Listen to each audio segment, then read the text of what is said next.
Won't somebody please pass the Vaseline? They smoke some hash. They smoke some Monster hash Monster hash.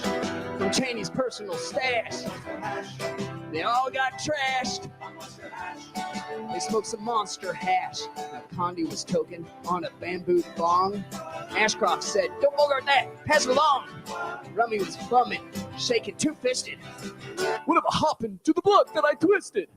The scene was rocking as the chicken hawks grooved to the undead marching band's dance hall grooves.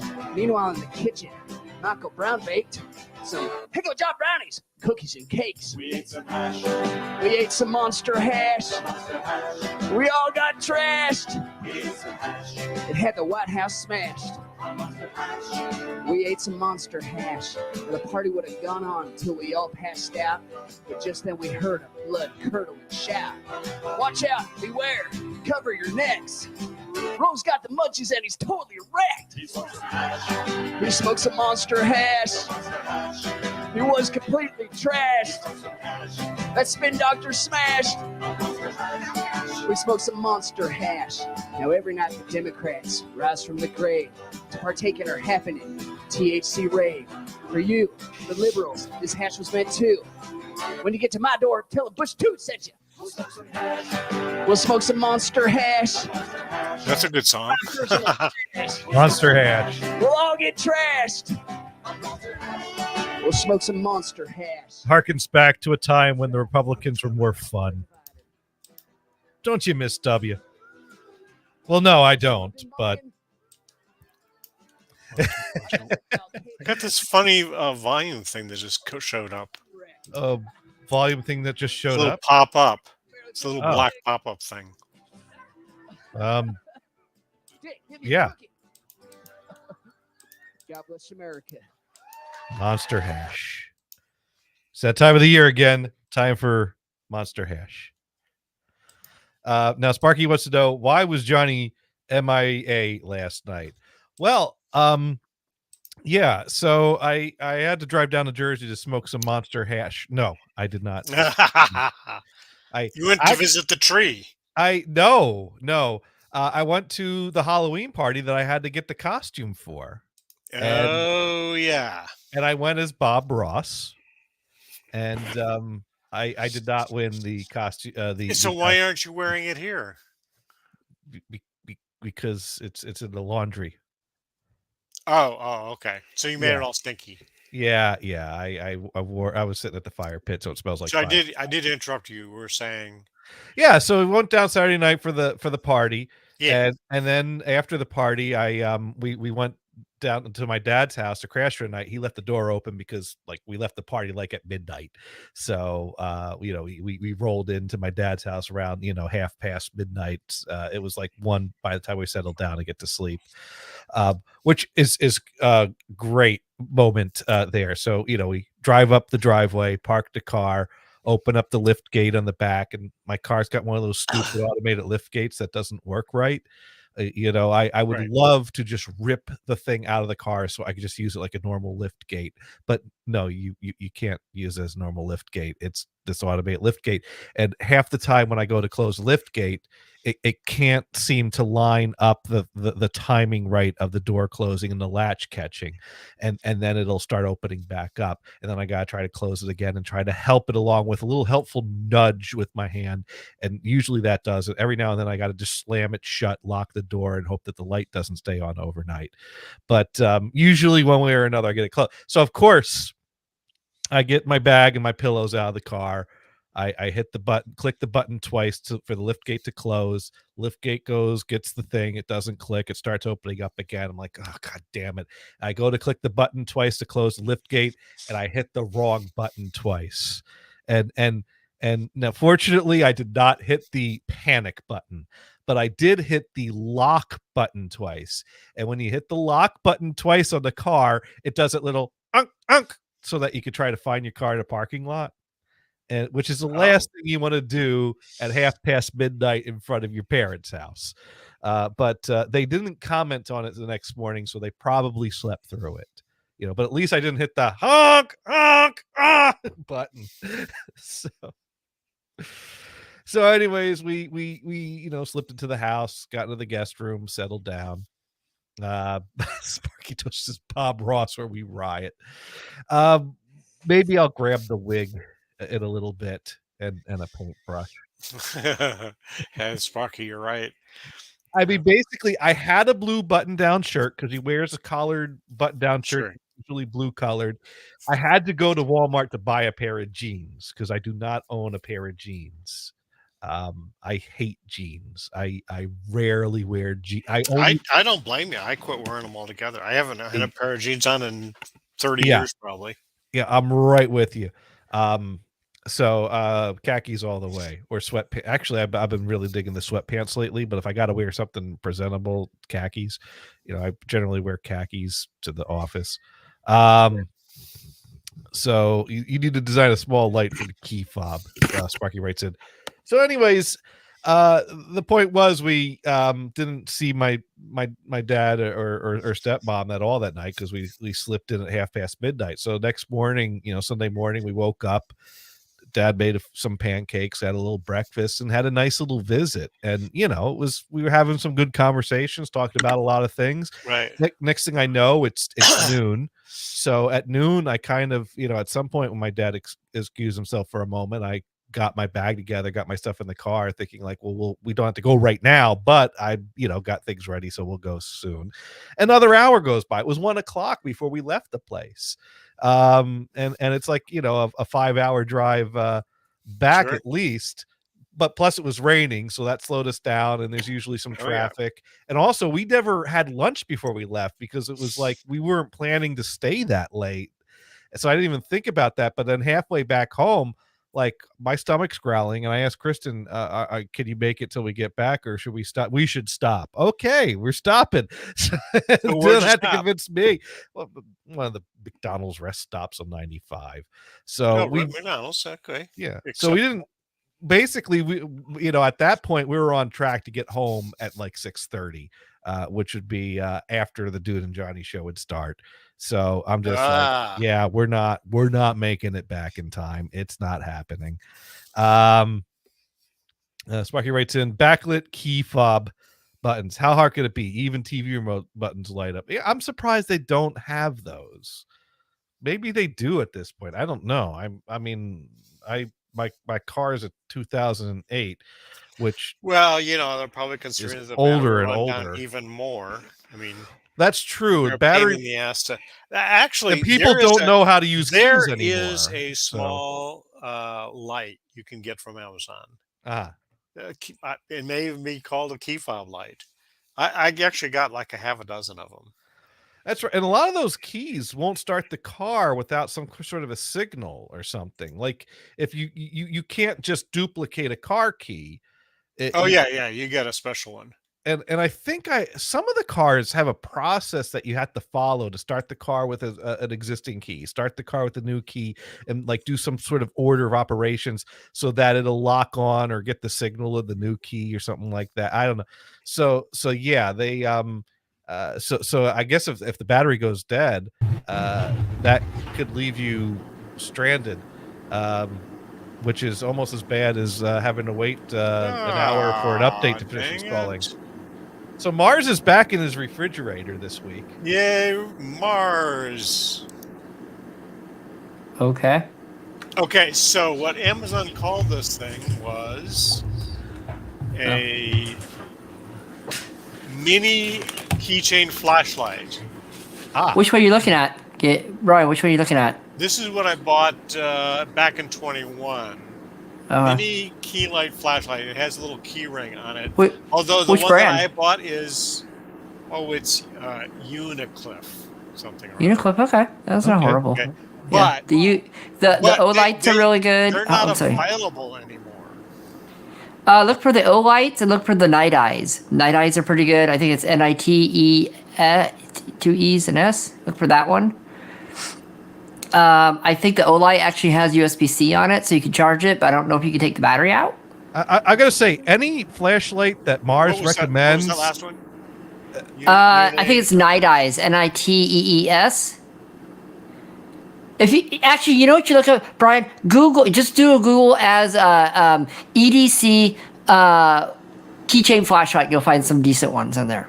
Yeah. Well, any Yeah. flashlight that Mars recommends has got to be good.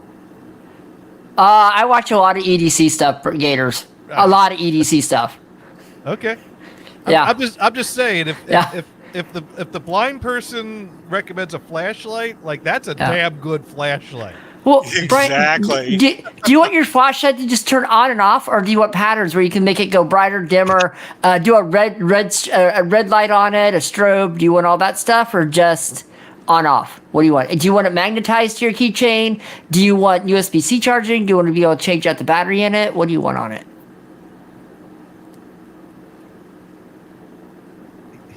No. I don't actually. This was a suggestion for John. Sparky is looking for something to help me not push the wrong button and wake up my dad in the middle of the night when I'm locking my car. It's what we're looking. So I think Eddie. Basically, I just need to not be a dumbass. Is what I need to know.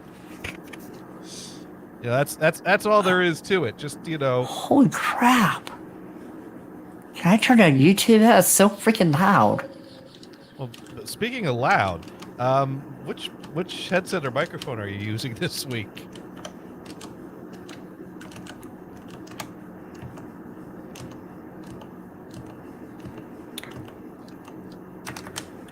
I guess that is loud. He can't hear us. All right. Well, I need to rename last week's show archive and throw that in the 2023 folder, and actually start the audio recording. That so that we can so that we have something to preserve this moment in time forever. Yeah. So Mars, you're using some kind of a condenser microphone that picks up every little sound. No, just a second. I'm sorry. Okay. Mars said search for nighties. I guess. Now. Oh, Sparky search for nighties on Amazon. Okay. Okay.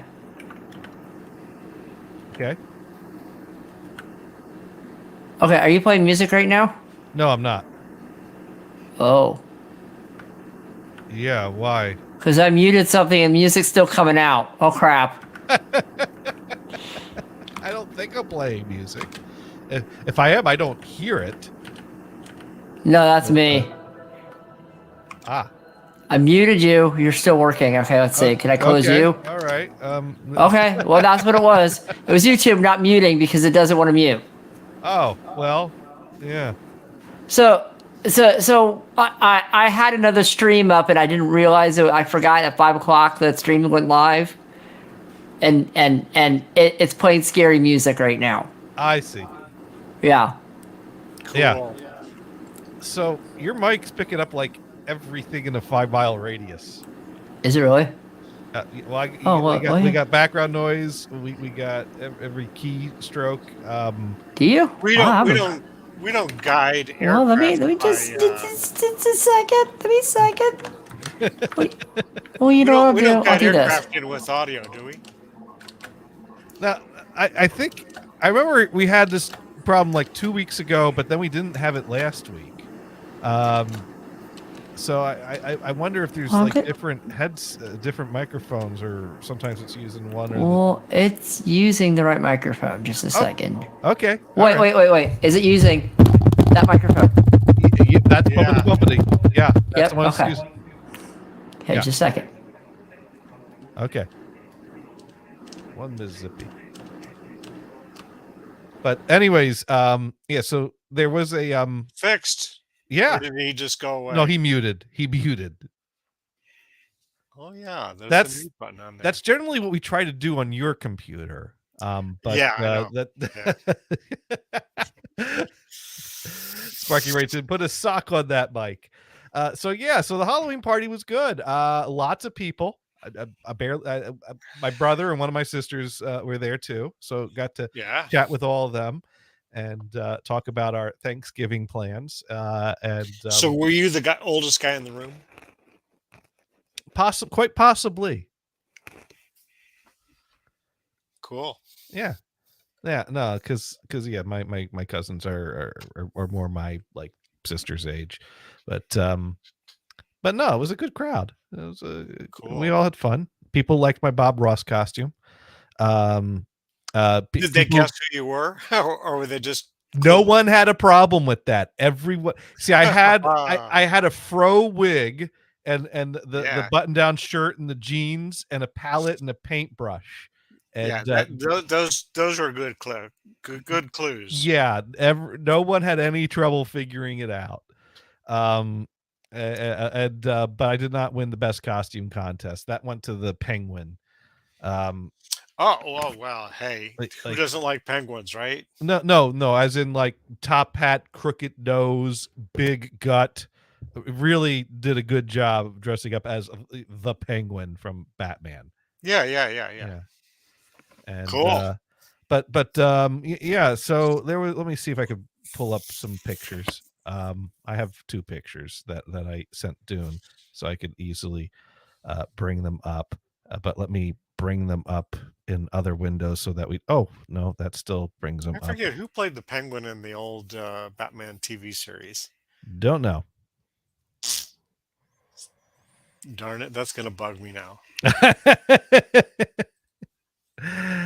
That sounds like a personal problem, Brian. But anyway, I mean, I did used to watch the show when it first came out. So I watched it. I'm old. I watched it in reruns. All right. So, anyways, I'm gonna go ahead and share. Oh, wait, is that safe to share? No, that's not. Okay. I fucking hate the photo viewer previewing every picture in the folder. Well, you need to isolate some of those pictures from the ones you can show to the ones you can't. Well, I just throw it in my downloads folder and a bunch of random stuff goes there, and it's like I don't need everyone seeing every little thing I've searched or looked at. So let's see if I can. Or just stop downloading everything. Kidding. Listen, while you're looking, you want to hear about an interesting story? Okay. Just throwing it out there. This was actually a dream I had the other day.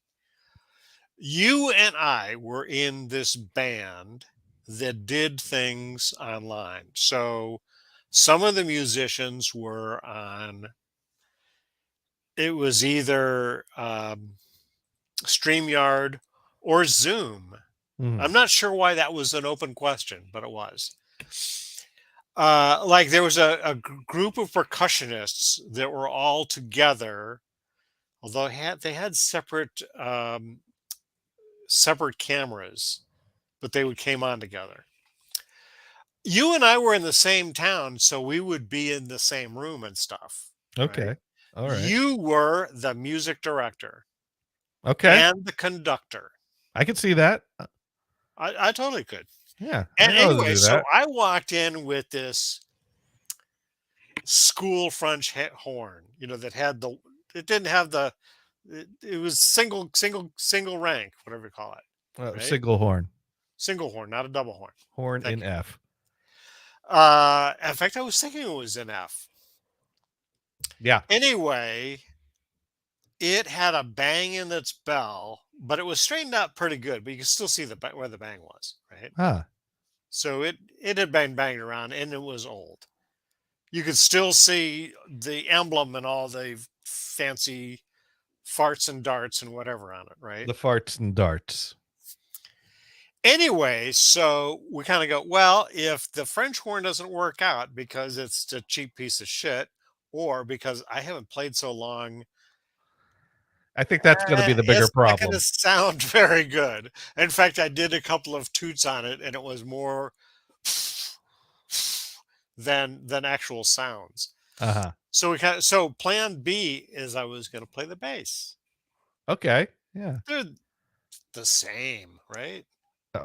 French horn, bass, practically cousins. Anyway, so I knew that there were percussionists, but we didn't even get started into bringing in the other musicians. I'm guessing that we had probably 20 or 30 musicians in this band. And most of them were online, and it was just the two of us that were in the studio. Is this going somewhere or No, does that this- was the dream. that okay? That was All right. where we went. Oh wow. Okay. That was well. On that note, I'm gonna quickly change the topic before we lose all our viewers. So Yes, right, they're here's fucking- a picture that of guy's- me in my Bob Holy Ross wig crap. with a paintbrush. That's some hair. I ordered that off of Amazon. So and you know, it was a fun party. And There hot were a damn, lot it of came in people. time, right? And Oh, yeah. that's the paintbrush in front of you. Yeah, yeah. And you know, I met some cool people there. I spent a lot of night talking to this guy. He didn't talk much. Dude's name was Bernie, and yeah, he was a fun guy. So that was, you know Bernie, don't you? You don't know Bernie? I'm at a loss. trying to think who- You're not. Right. Well, let's wait for the chat to catch up. See if the chat recognizes Okay. Bernie. All right. Yeah, he wasn't moving too much. He was kind of in that position for I quite take a it that was his. Wait a minute. Is Bernie? What was it? A movie or something like that where Bernie was a dead guy? Yes, you're getting it. Yes, Weekend yeah, at yeah. Bernie's. What Yeah, movie so was that? that Weekend at Bernie's. Yeah. Okay. All right. Right. So that's Bernie. He would just kind of plop himself and slump over a bit in a chair and just not move for long periods of time. Oh, by the way, So- Sparky, I dream in color. Can you guys hear me now? We hear you. Yes. Yeah. Okay, and words listen, better. Any Listen. What happened to the refrigerator? Just chuck it Yeah. out. No, it chuck sounds out the window? awesome. There's no background noise now. Okay. I Yeah, turned on yeah. echo cancellation, and then I realized I can't mute because I can unmute because it was muted in the stupid control panel. And oh my god, I hate Oh. StreamYard. Excuse me. Oh, I'm You sorry about. do? Oh, I'm It's okay, no worries. sorry. No worries, Sorry I got about it that. fixed. Not a big deal. It's all that matters. Yeah. Yeah. So I think I dream in color. But I dream in color. I that's great. Yeah. I do. I know yeah, you do have some now do you have vision like you used to have when you dream, or does your dream vision also match your current vision? No, I like I used to be able to see. Oh, that's cool. Yeah, because my optic nerves are still going, man. They're still synapsing like that, man. They're going. You know, and my Right. brain remembers 30 years of my life. So Sure. Now, does that I guess that's something that seems weird to us, but of course it's normal to you that you dream in good vision and then Yeah. wake up to bad vision. Is that kind of a bummer that you have this like nightly reminder of not really. I don't think about it. Now I'm going to think about it. Thanks. I'm but sorry to do that. I'm to joking. I'm joking. That was So a you good one. dressed as Marks, Bob. that was a good one. You Gators. I give you kudos. You didn't wear the shirt. Yes, I did. I'm proud of you. I'm proud of you. I was worried about this. You were I was worried. very worried about this. You worried I wasn't going to wear the right shirt? No, I was worried you were going to wear the shirt that says "Costume Not Found." Oh, I was very worried about. If you were going to wear that, I would have been very disappointed in you, sir. I felt like my cousins would have been disappointed if I did something like that. I think so your cousins would have done something to you while you were passed out on the couch if you'd done that. I didn't pass out of the, but yeah, they would have. And my other cousin, who is very competitive in Yahtzee, made himself a Yahtzee King costume.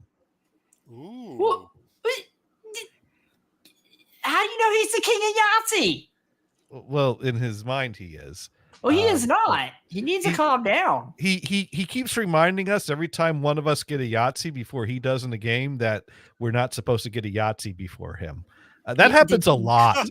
You know what? So he's not actually the Yahtzee king. He's the Yahtzee asshole. So for Christmas, are you buying him special dice, Gators? What's that?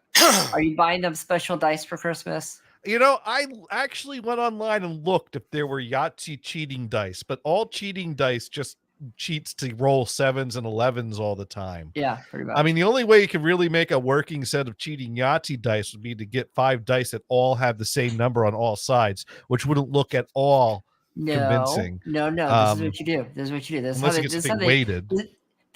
See what they do. They sit there and they take a grinder a Dremel, Mm. and they Dremel off usually a little bit in corner where it's hard to tell.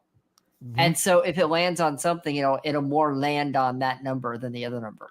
So you could roll like a straight every time, or Right. you could roll, Yeah, he should have put some trick dice together so that he could throw out a cup of a Yahtzee on demand Yeah. the whole night. Yeah.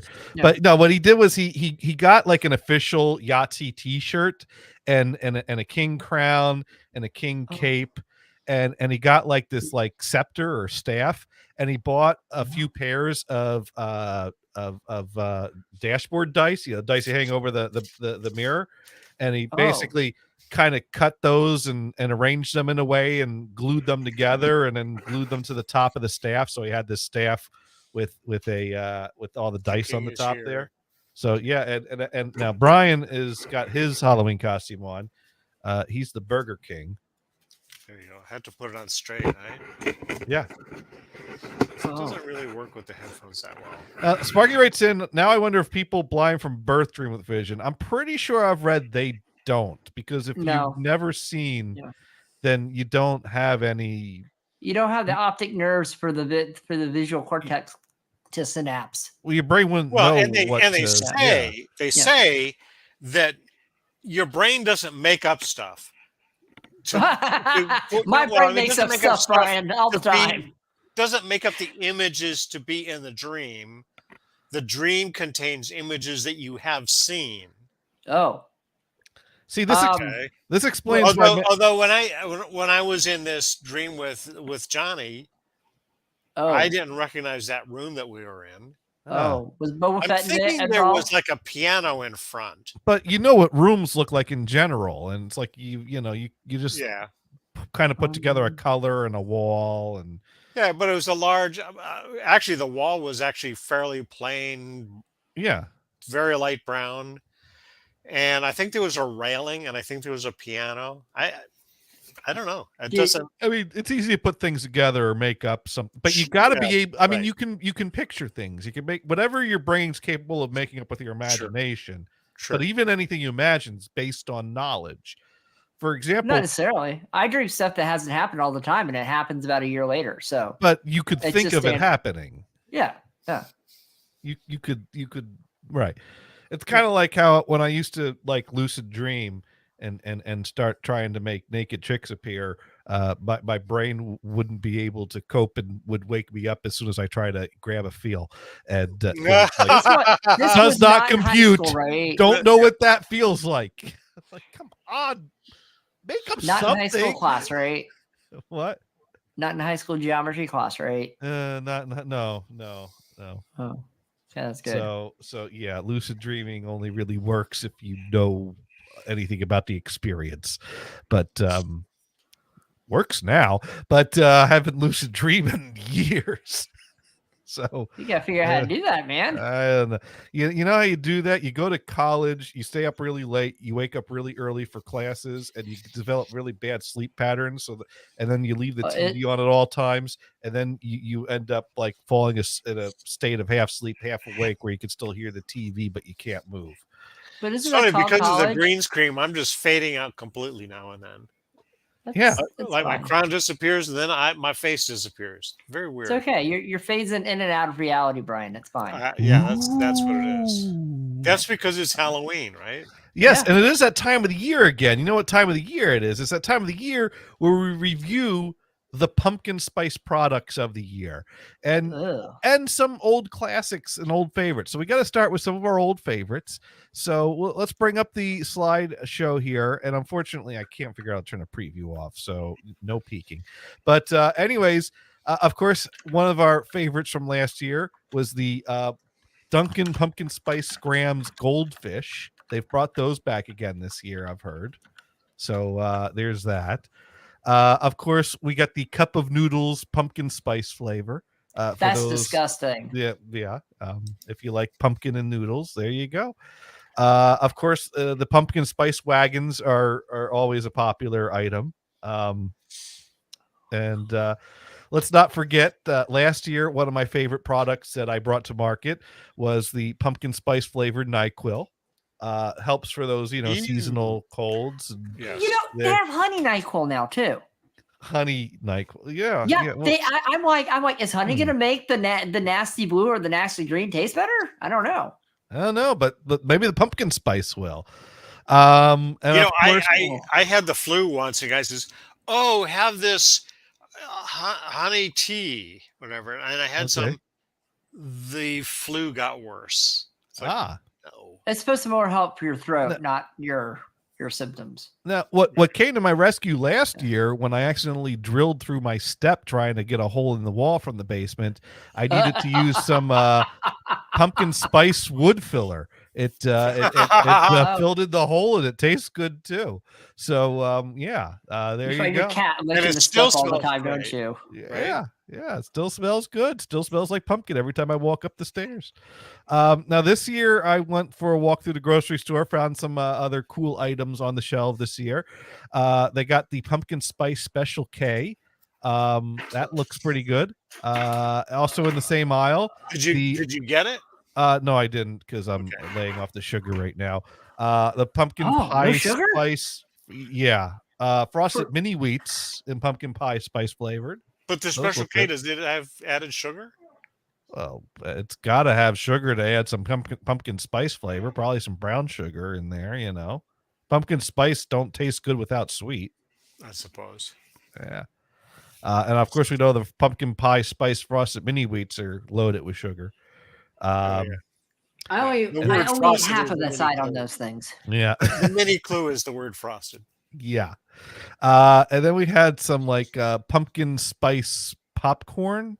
That looked interesting. I didn't buy that either. Also of interest is the pumpkin spice taco from Taco Bell.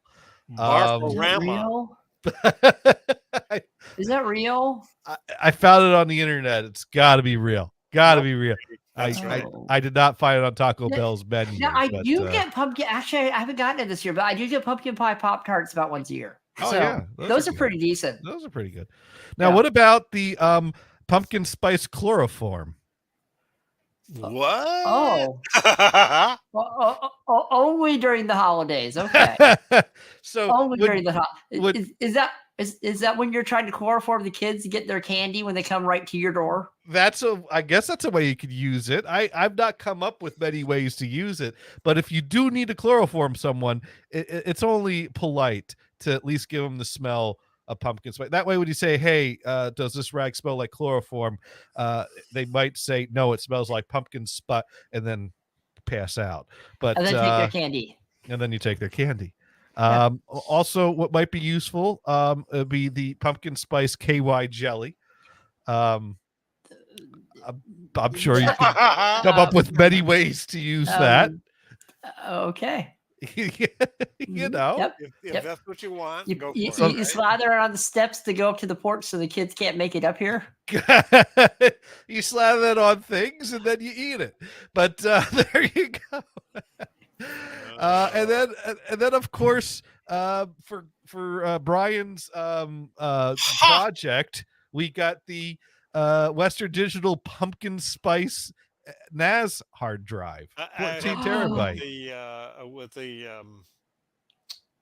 With the Seagate version. Yes.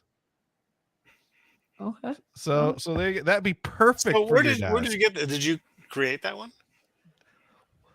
Are you Yeah. suggesting I am lying about the existence of this product? Isn't there like pumpkinspice.com or something? Didn't someone make a site? Are you suggesting that it would be easy to take an image of a normal hard drive Right. and do a palette switch to make the red pumpkin spice And then and then work in the word replace pumpkin, the yeah. words red with pumpkin? I imagine that would be an easy swap to do, but I assure But you this they is are the selling real these. one, right? Yeah, no, they Yeah. are absolutely selling these Yeah. somewhere. Yeah. Yeah. Wow. You're gonna dream about a store with these on their shelves and display tonight, As seen on TV, right? as seen on as seen on this TV right here. Right. So, anyways, yeah, those are this year's pumpkin products, and then there's me in a wig again. So we're gonna. Well, I did send you a picture of, I think it was pumpkin spice trash bags. That works. Oh, I should have had one of those. Well, I was kind of light on the pumpkin spice. And then I this think it year. was last year there was pumpkin spice bass strings. And I Oh. actually saw them again this year, but Yeah.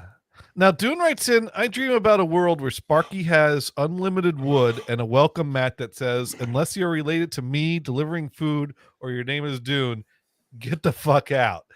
And Wow. Sparky writes in, that is a lot to put on a doormat. Mine just says welcome. I don't know.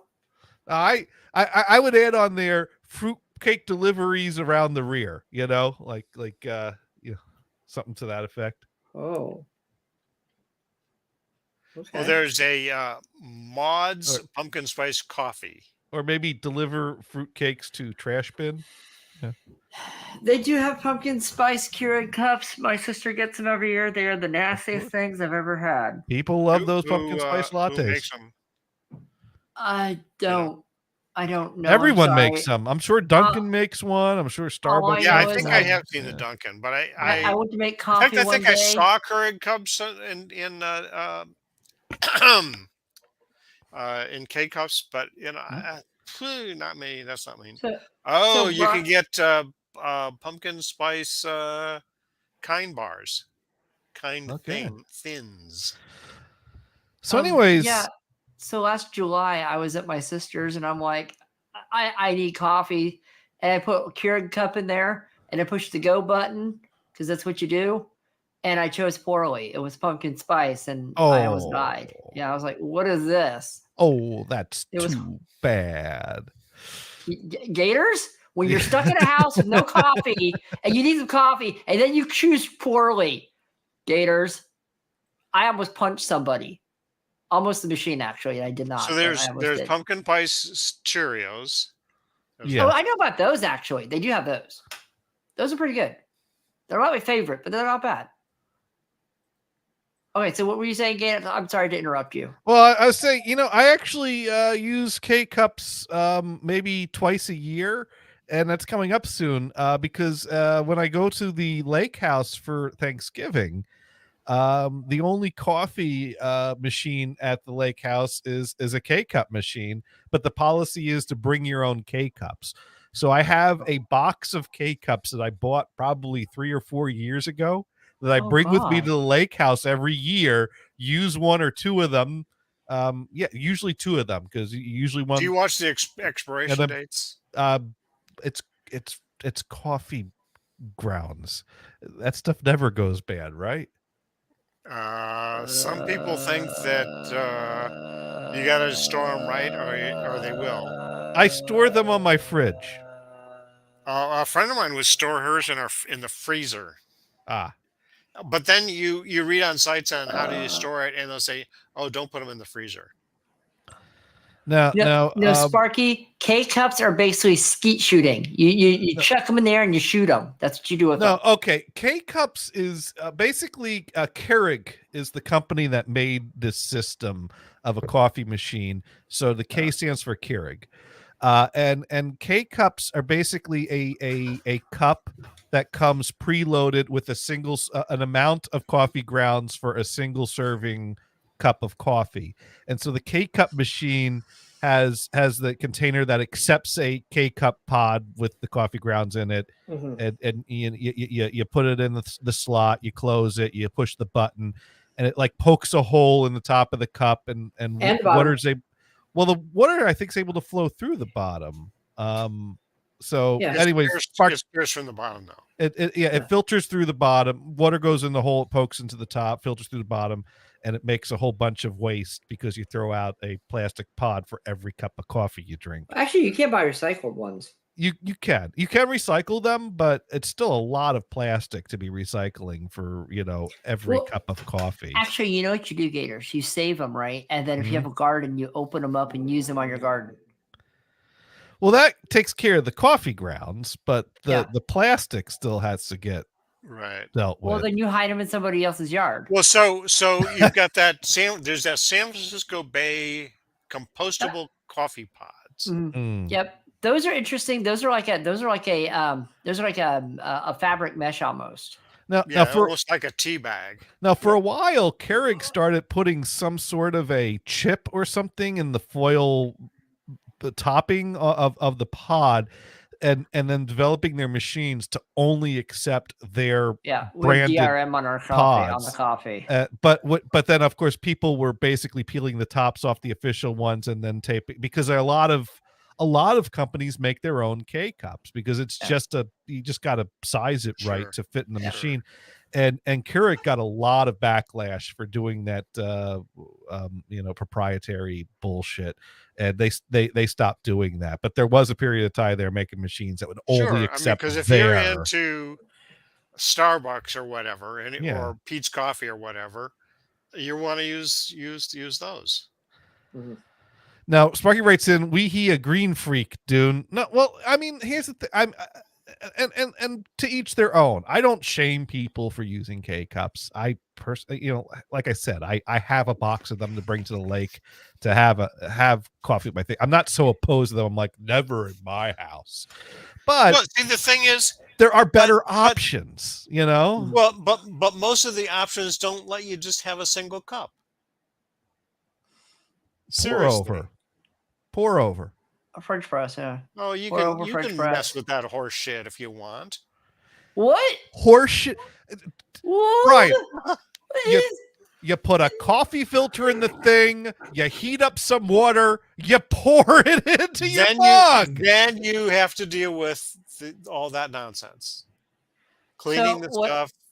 Oh yeah. Blah Well, blah blah blah You blah. the dump thing the is- filter into the trash can, you run it under some water, you're done. You don't even have to soap up the thing every time. so it's a Brian. Even It's kind of so- it's a ritual on the weekends. On the weekends I usually make a French press. Well, I'm During the not week, I have going to to- make fun of a ritual. Yeah. Yeah. that- So my that's- ritual is I French I press, grind my you know. coffee, I put it in my French press. I go ahead and fill the water. I heat up the water to boiling and I pour it in there and I do it and stir it and you do it, put more in there. And then you put the plunger to the very top and there's a filter in the bottom of the plunger. And then you wait 20 minutes and then you plunge it down and you can pour it. And that's how you make it. And Yeah. that's kind of a Well, ritual in the morning. well, where I'm doing so things. my Yeah. ritual every day is you pop the pot in the machine, Uh-huh. you pour the water in right to the level, So you're Close the pouring thing water up. already. and then you push the button. It heats up that water and then pushes it through the cup, and then I'm done. Well, 3 minutes tops. the only waste I have in my French press is the grounds. That's all I have to do. There's no That's paper. not There's waste. That's nothing involved. used, What? and that can go into your garden. I don't have a garden, but I have thrown it outside in the bushes before, and I've gotten in. Well, okay, the lawn maintenance people don't like me throwing grounds out there while they're trying to do lawn maintenance. So While they're doing it, yeah, right. Yeah, I they get get all it. I mad at get me. that. They're like, "Excuse me, what are you doing?" I'm like, "I'm throwing this out in the bushes," and they're like, "We're cleaning." I'm like, "Yeah, so." And they're like, "Don't do that." I'm like, Wow, a talking Okay. So what you do is you find a little Yeah. corner, dig a hole, right? You have the dirt on the side. You throw your coffee grounds in there, and then fill the hole back up. Okay, Brian, these bushes are. Oh, I take it and I pour it over my deck railing. I don't even go to the soil. I just Oh, pour it I over it. see. I see. Yeah.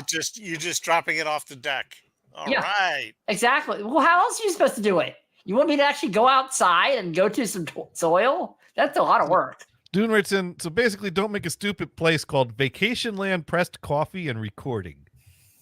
Yeah. Yeah. Yeah. So Gators, I have a question for you though. Why don't you just leave the box at the vacation home?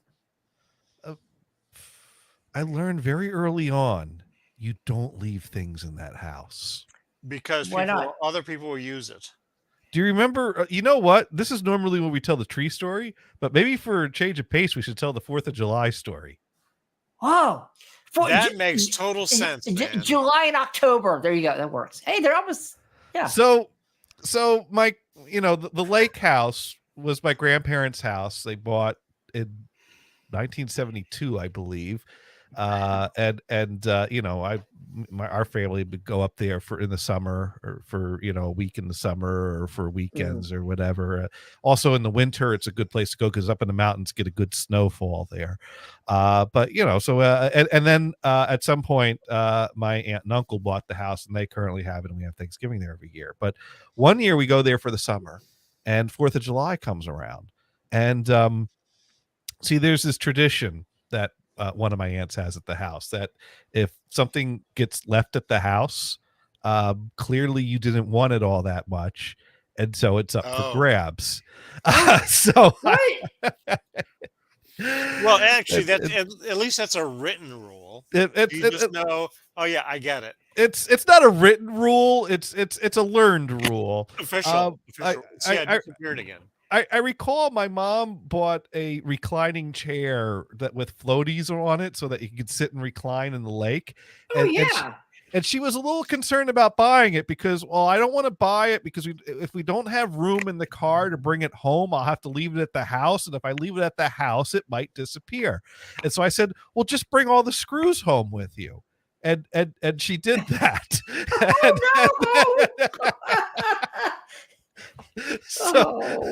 So at the lake house, it's just in pieces. Because now you can't. Well, eventually she got the rest of the chair home, but no one made the chair disappear in between visits when we brought the screws home, and then later went back and had room in the car to bring the chair home. For some reason, we didn't have room to bring the chair home on the initial trip, but we would have. Anyways, I do just remember we left a chair without screws in pieces in the garage at the lake house to prevent it from disappearing. I think we have a new tradition. Yeah. So, yeah. So anyways, my uncle was not yet my uncle at the time of this story. So he was new to the family, and he hadn't yet learned the tradition of leave things at that house at your risk. And somehow he ended up with a bundle of 250 fireworks, one wick. I think he bought them like on a trip to another state where they sell those types of things. Oh yeah, yeah. Because they don't sell those types of things in Pennsylvania or Make Jersey. it yourself, dude. You know you can just make those. It's not hard to do. Dude writes in, why are you sugarcoating the story? Because she's family and we love her. And to be honest, I'm only going by word of mouth. I have no idea where these things go to. For all I know, the wildlife is coming in off the street. And now I do know where these fireworks went to, as we will unfold in this story. So, there's more to the story. Oh yeah, so my at this time not yet uncle left a bundle of the 250 fireworks, one wick, in the garage of the house there, and this aunt and uncle were not at the house at the time. Me, my brother, sisters, my mom were spending the summer there at the house, and my dad would kind of drive up on the weekends, and so the aunt and her boyfriend that were often accused of making things disappeared came over to visit for 4th of July, and we had a nice cookout, had a nice time together, and my cousins too. We all had a good time, and it was great. And there were some bottle rockets that were brought, and they were coming out and they're shooting them off. Some, one fuse, one firework thing. Other people around the lake are shooting fireworks up. And the thing is the other people around the lake had rigged up things to lean the canisters to shoot them out at an angle over the lake. Railings are perfect for that. Whereas my aunt's boyfriend was just kind of laying the thing flat in the ground, light the fuse, the thing goes straight up, it comes straight down, start exploding as it comes right down at us. We're all screaming, running in the house at each one. Some people go, wow, that's cool. Anyways, next thing I know, the bundle of 250 fireworks, one wick, is making its way from the garage out to the close to the lake. And my mom's like, are you sure about that? And my cousins are all like, oh, he left it there for us. He bought 2 of them. He took one for himself. He left that one there for us. He said, yeah, he left it for us. Complete lie. Yeah, complete and utter lie. So, and as my dad would always point out, when this came up. For the record, I did not light that fuse. Yeah. He also Totally didn't, innocent. he also didn't try to stop the fuse. Yeah, from pretty being much. lit. Anyways, he It likes gets to a point where you look at this. I know I should stop them, but I'm really curious how this is going to end up. So we're all looking I'm for a just- safe place to hide because we already Yeah. know how gravity's working with these things at this point. And if one goes straight up down and explodes on its way down towards us, 250 of them in succession is going to do the same thing. And that is exactly what happened. Nice. Boom, boom, boom, boom, boom, boom, boom, boom, boom, boom, boom.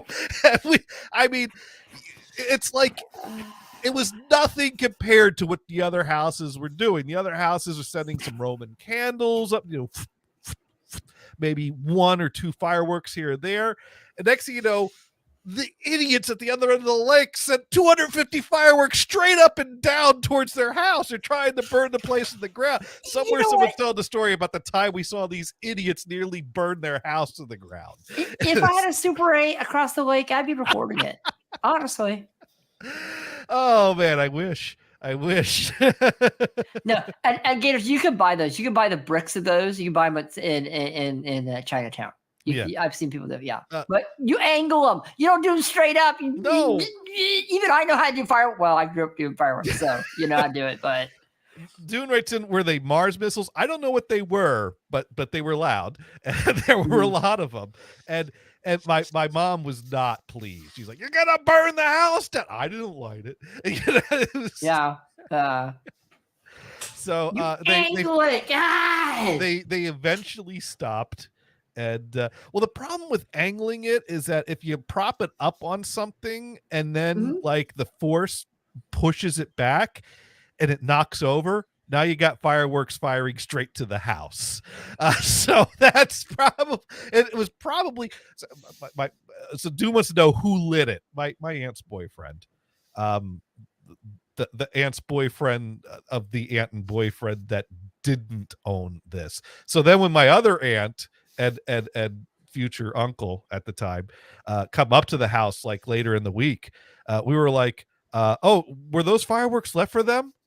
Oh, he was pissed. Oh yeah, I would be pissed too. Because those bricks He didn't could know what not the have been rules cheap. were. Yeah. He Could learned. not have been cheap. So yeah, that was the time we nearly so happy Halloween. There's the fireworks story. I mean, at Well, least it wasn't a bush that caught fire, you know.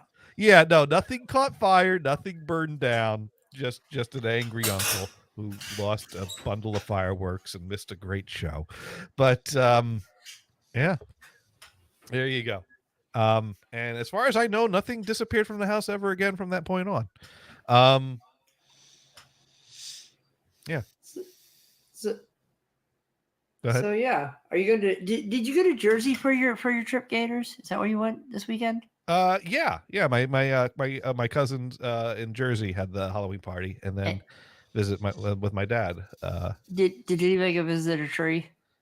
No, we did not go to see the tree, but we do have an annual tradition here Oh, where we Bing Crosby. Oh wait, no, wrong. Bing wrong holiday. Crosby. Yes. Wrong And now holiday. to sing White Christmas. Here's It's there you go. It's a tree. It's a Christmas tree. You know, Yes. close. yeah, there you go. There you go. Oh. No, but I've told this story so many times. I bet you two could tell this story from memory without me having to fill much in. So which one of you wants to go first? Well, I can go first, but I don't remember how the beginning goes. But I can kind of remember that you were out with your friends, you went some crap to do, and Gothard was with you. Right. And instead of going to the spooky asylum area, you went to go visit this weird tree that was supposed to be haunted. Right? Is that Right. close? That's the kind of gist of it. And this is good because this helps me whittle out the parts that are less important and boring, like Well, the I car don't break, need to do that. I'm just trying to Like- remember. like the car breaking down in Augusta, Maine, on our way down to Jersey. No one needs to know about that. So yeah, no, you're right. We were gonna Genocide Rob wanted to go to hang out in an abandoned mental institution, but we had been to the Which Devil's has been Street. urbex many times, but probably. Yeah. So I wouldn't. It's fine. Yeah. I figured we'd probably get hassled for breaking and entering and trespassing on property. Dune writes in, so Johnny and his adult pals are hanging out with teenage drinkers half their age. ... No, we were in our 20s. They weren't half our age. Oh, that wasn't this Sort of weekend. your age. This wasn't this that wasn't a statement from this weekend. How young do you think my cousins are?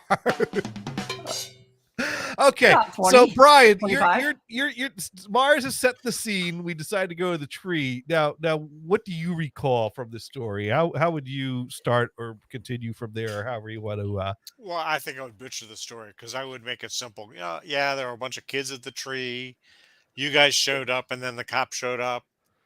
They tried to arrest you all and decided to let you guys go. Oh, that was out of order. Did I butcher it? Yeah, Well, I that was out mean, of order. you got a number of events, and Yeah. you got them in the right order. You know, I don't know how hard they tried to arrest us.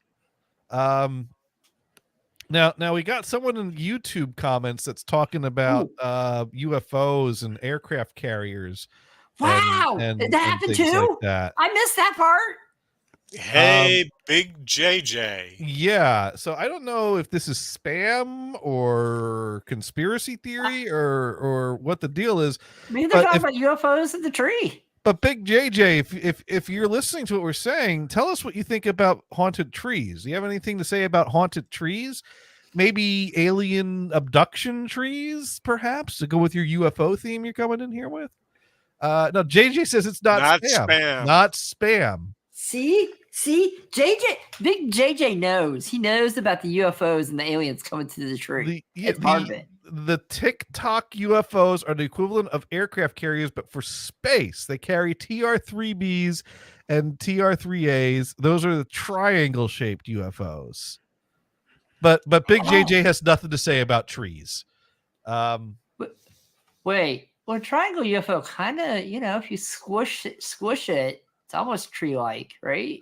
So Brian found a way to really boil down isn't it ironic? Brian's the one that took the story and condensed it down to saying as little as possible. Brian does this. This could be an AI. Maybe he's summarizing for us. Now, Mars, is there to make a long story short? Just ask Brian to do it. Oh, right? This is what I remember. To make a short story long, just ask Johnny to do it. See, this is what I remember. I remember that you, Genocide Rob, Gothard, and with someone else there. Who else was there? And you. And a bunch of clown cars of teenagers. That was later. No, you went to the tree. You went to the tree and you said, "Hey, let's look at the tree." And so you guys put down your 40s, left them in the car, went over to the tree and started hanging out and started hanging on it and climbing it and carving initials in the back and stuff like that, right? And then let's see. Oh, yeah, we can do that too. And so after you carve your initials, all of a sudden you see some bright lights and some UFOs, triangle UFOs in the background, but you just ignore them because they're not worth it.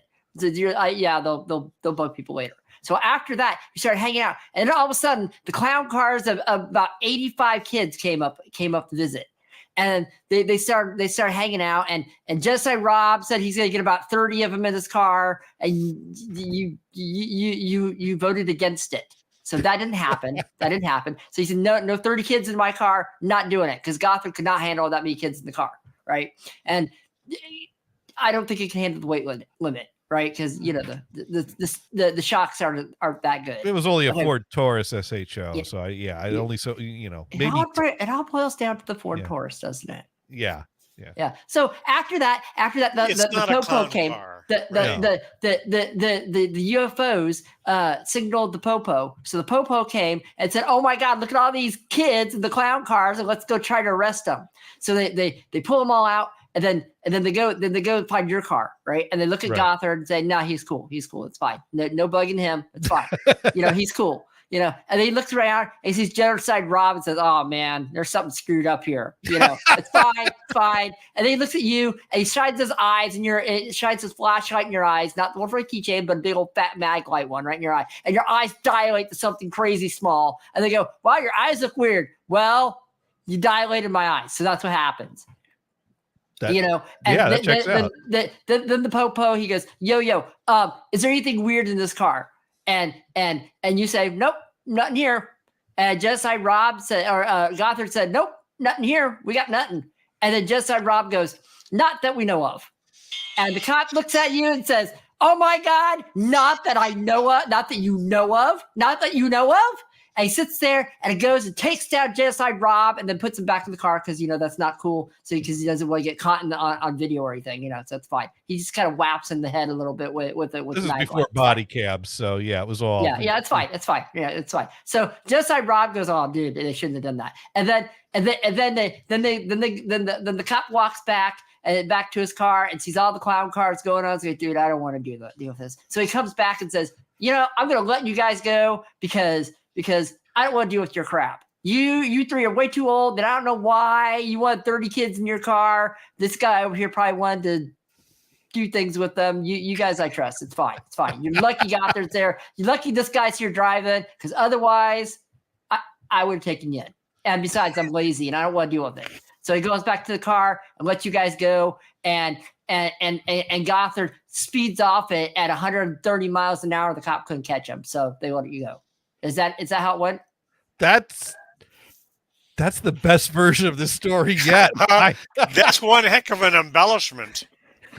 You gave me a cover for the weird look in the eyes that the guy was calling me out for.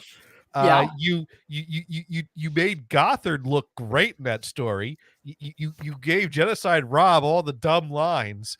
That is perfect. That is to be fair though. Gothard was the one that said, "Not that I know of." Oh, well. Why isn't Genocide Rob the dumbass one that would have said that? You would think so. You would think it would. That's the thing that was such a surprise, is that up to this point, Gothard was the only one that was holding it together. And then right when we really needed him to just say, "Yes, sir," he just went, "Not that I know of." Because that was because Genocide Rob, we each said a dumb thing. Because the cops asked us what we were doing here, and Gothard, being cool and being the guy that the cops would have just let go, said, "Just passing through, officer." And I should have followed his lead, and instead I said, "We're just here to look at the tree." And that was exactly what the cops didn't want us doing. No. So that was because that tree is military property. That's where the UFOs triangulate at. So right, and they don't Yes. want anyone discovering that. So Yeah. you best be, so yeah, that was dumb mistake number one. I mean, you got the part right about we got there, we're looking at the tree, then all these cars drive up and all the clown car teens come out, and then we got back in the car and got stopped as we're driving away. So the officers told us, well, the problem with looking at the tree is that if you get out of your car, you're trespassing on private property. You didn't get out of the car, right? And we just kind of stood in stunned silence and said, "Hold on, we'll be back." And then they go to deal with all the teens. And so we basically knew that we had one job, which was to not admit to getting out of the car. That was the only thing Rob could have said would be something that would have messed us up is, hey, pay no attention to my drugs in this bag, or let me tell you about the time we were outside of the car. Those are really the only things. Good thing the cop didn't see you guys drinking your 40s in the car, just saying.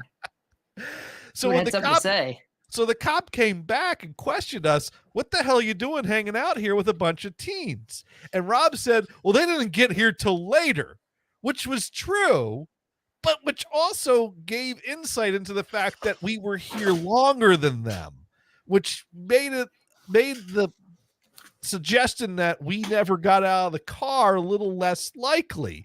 So I was like cringing at that one. But still, saying they got here later was not the same as admitting to getting out of the car and saying, well, hey, officer, let me tell you about all the fun we were having outside of the car over there. You know, that would have been dumber. But then with all the back and forth, the problem is that New Jersey had recently passed a curfew law that that drivers under the age of 21, I think, were not allowed to drive past dusk without someone 21 or older in the car with them. So all these teenage drivers that drove out here were now in violation of that curfew, and were not legally allowed to drive home. So the cops couldn't let them go even if they wanted to. So every one of those mothers. Right. So all 3 cars of those teens all had to get called in. I'm guessing those cars got impounded, and Probably. a bunch of calls to parents had to get made. And, you know, they basically made a little fun night of looking at a tree on Halloween night into a very expensive ordeal for at least 3 families. 3 families? Oh, how many kids were they having? Well, no. I'm saying I think there were at least 3 other cars there that would have gotten impounded, which means that the parents of the kids that drove the cars not only have to deal with picking their kid up at the police station, but they also then got to deal with getting the car out of the impound lot. So, Hey, do like what we do in Grand Theft Auto. Just steal it. There you go. Did you see the link? John? Oh yeah, I've seen that. That is where we heard of the tree from the Weird NJ site. So, you know, this site's been around for forever. So anyways, basically because the cops could let us go and had their hands full because they never saw us outside of the car and we were not in violation of any curfew, it was a pretty easy decision, I think, for them to make to like, well, just cut that car loose. We don't need to deal with them. Like that's one less toe we ever got to tell worry the about. story of the tree itself? They say that we at have. one time a farmer killed his entire family, then went to the tree to hang himself. According to some, numerous suicides and murders have occurred around the evil arbor. Supposedly, anyone who tries to cut down the tree comes to an untimely end. That's because the tree probably And now it is freaking like cursed. falls on them or something. I don't know.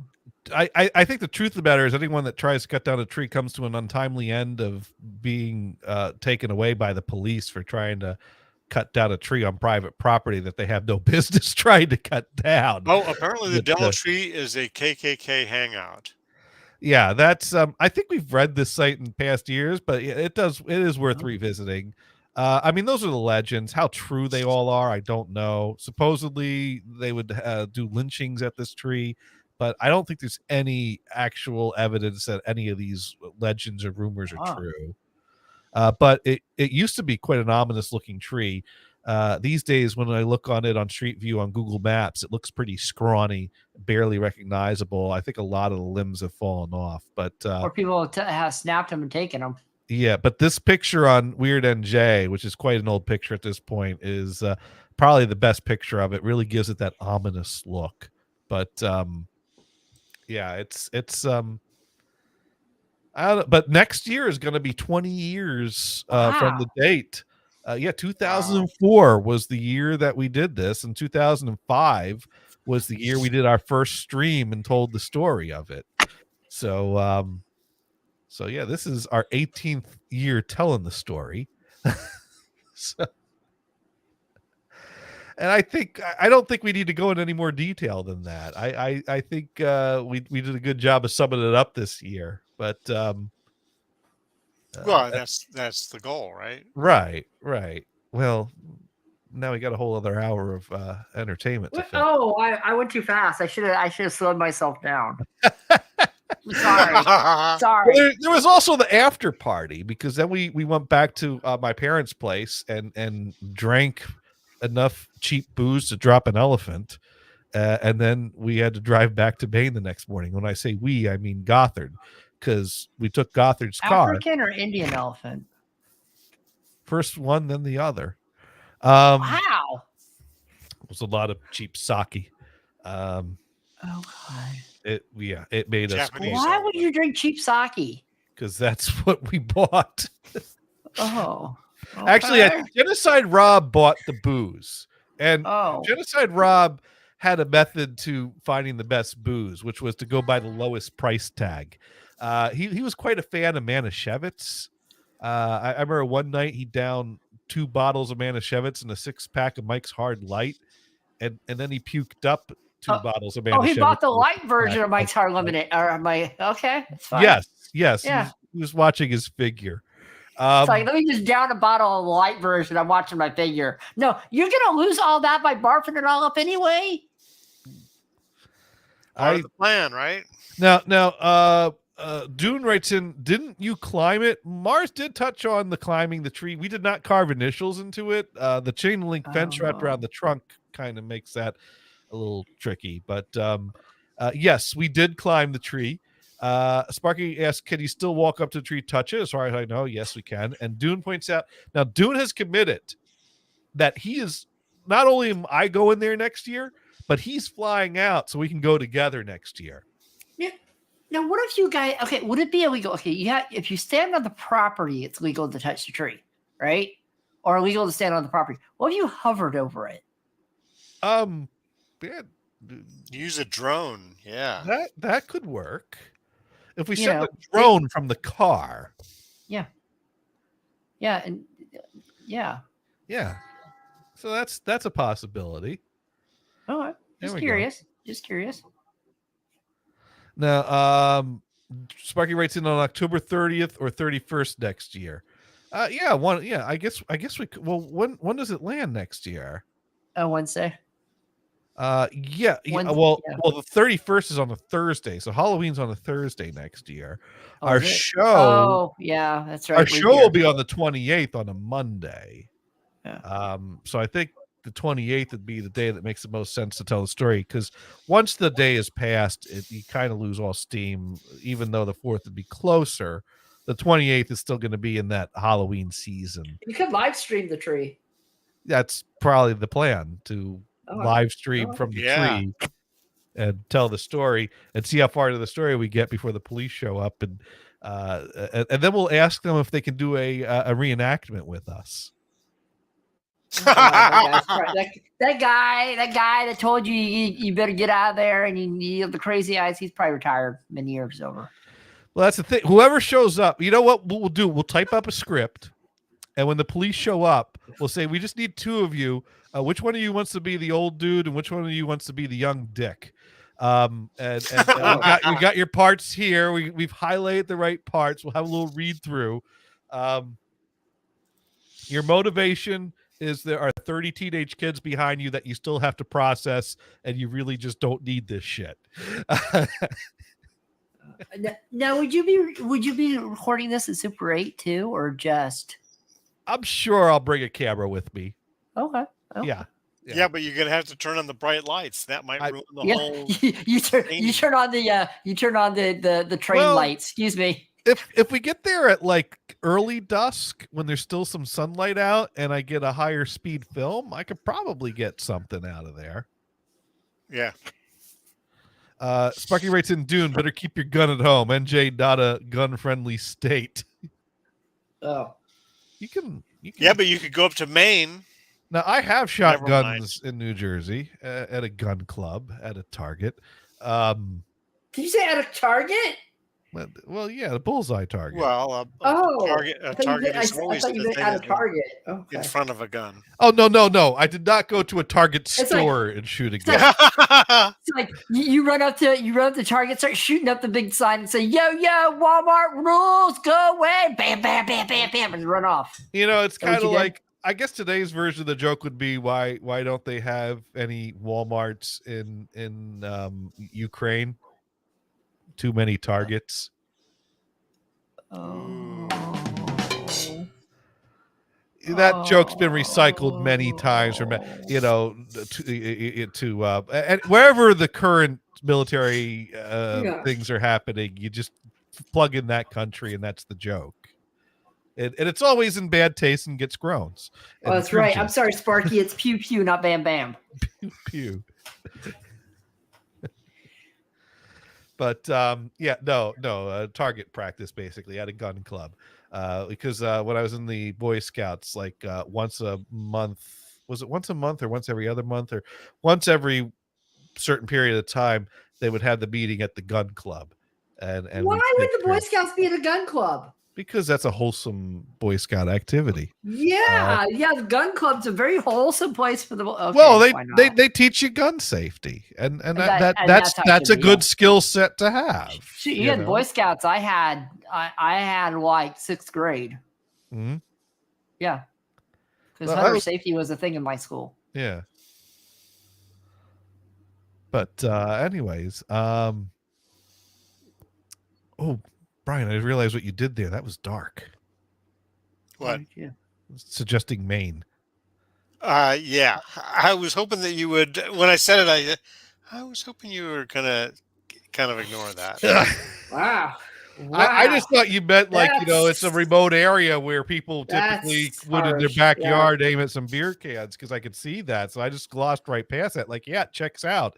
And then I realized, oh God, that was worse than my Target joke.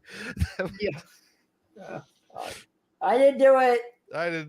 All right. I'm sorry. It Now, hit me. actually, so I should have not said anything. so It hit me. Lewiston is where it happened, right? Right, and I actually went for a job interview in Lewiston once. Yeah. Yeah. In fact, I was on a call earlier today, and one of the guys is from, is it Portland, New Hampshire? Portland's in Maine. I mean, and what's the town Portsmouth. Portsmouth is on the New Hampshire side? Yeah, Portsmouth. Anyway, New so I said, Hampshire. you're not even far from that shooting. It says, oh no, Lewiston is way up in the middle of Maine. I just looked at the map. It's not. It's about a third of the way up at best. That's still a ways from New Hampshire, though. Yeah, sure. Keep in mind, like the top half of the state is like nothing. Like there's no one there. Sure. So that's. So Lewiston is kind of considered up there as far as popular, because Lewiston is, well, it's not even halfway to Bangor. Bangor is pretty much up there, but your Augusta Lewiston area is kind of halfway to Bangor, and then anything north of Bangor is really nothing. Okay. But yeah, no, from Portsmouth, mouth. It is pronounced Portsmouth, but I gotta spell it. To Portsmouth, Lewiston, right? Yeah. Let me see how. I mean, because you say it's not that far, but actually, it's a Well, actually, no, it is not that far. It's an hour 20-minute drive, so that's not bad at all. If you're gonna drive it, but yeah, they it was funny. There's a call center in Lewiston, and I think the call center has been around there for a while. And at some point, they got a contract with a company based out of India to be a call center for them. And that made the news because it was so opposite of what the norm is. Normally, people working in an India call center are taking calls for American companies, whereas here we had an American call center taking calls for a company based out of India. So, and it was for IT tech support type stuff. And at the time, I was living in the trailer rent free after recently relocating back to the East Coast. So, and the trailer owned by Gothard's parents. So when Gothard's mom tells me about this call center in Lewiston that's taking applicants for IT jobs, and you should check that out. The person who was giving me free rent making suggestions for job opportunities, you're damn right I'm going to check up and follow up on that, because I'm not going to be like, nah, I'll just keep living rent free in your trailer until the right thing comes along. Yeah, Right. no, I'm going to check it out.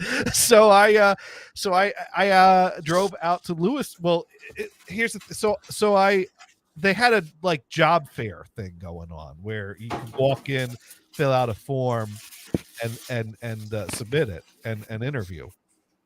So I drive out to Lewiston.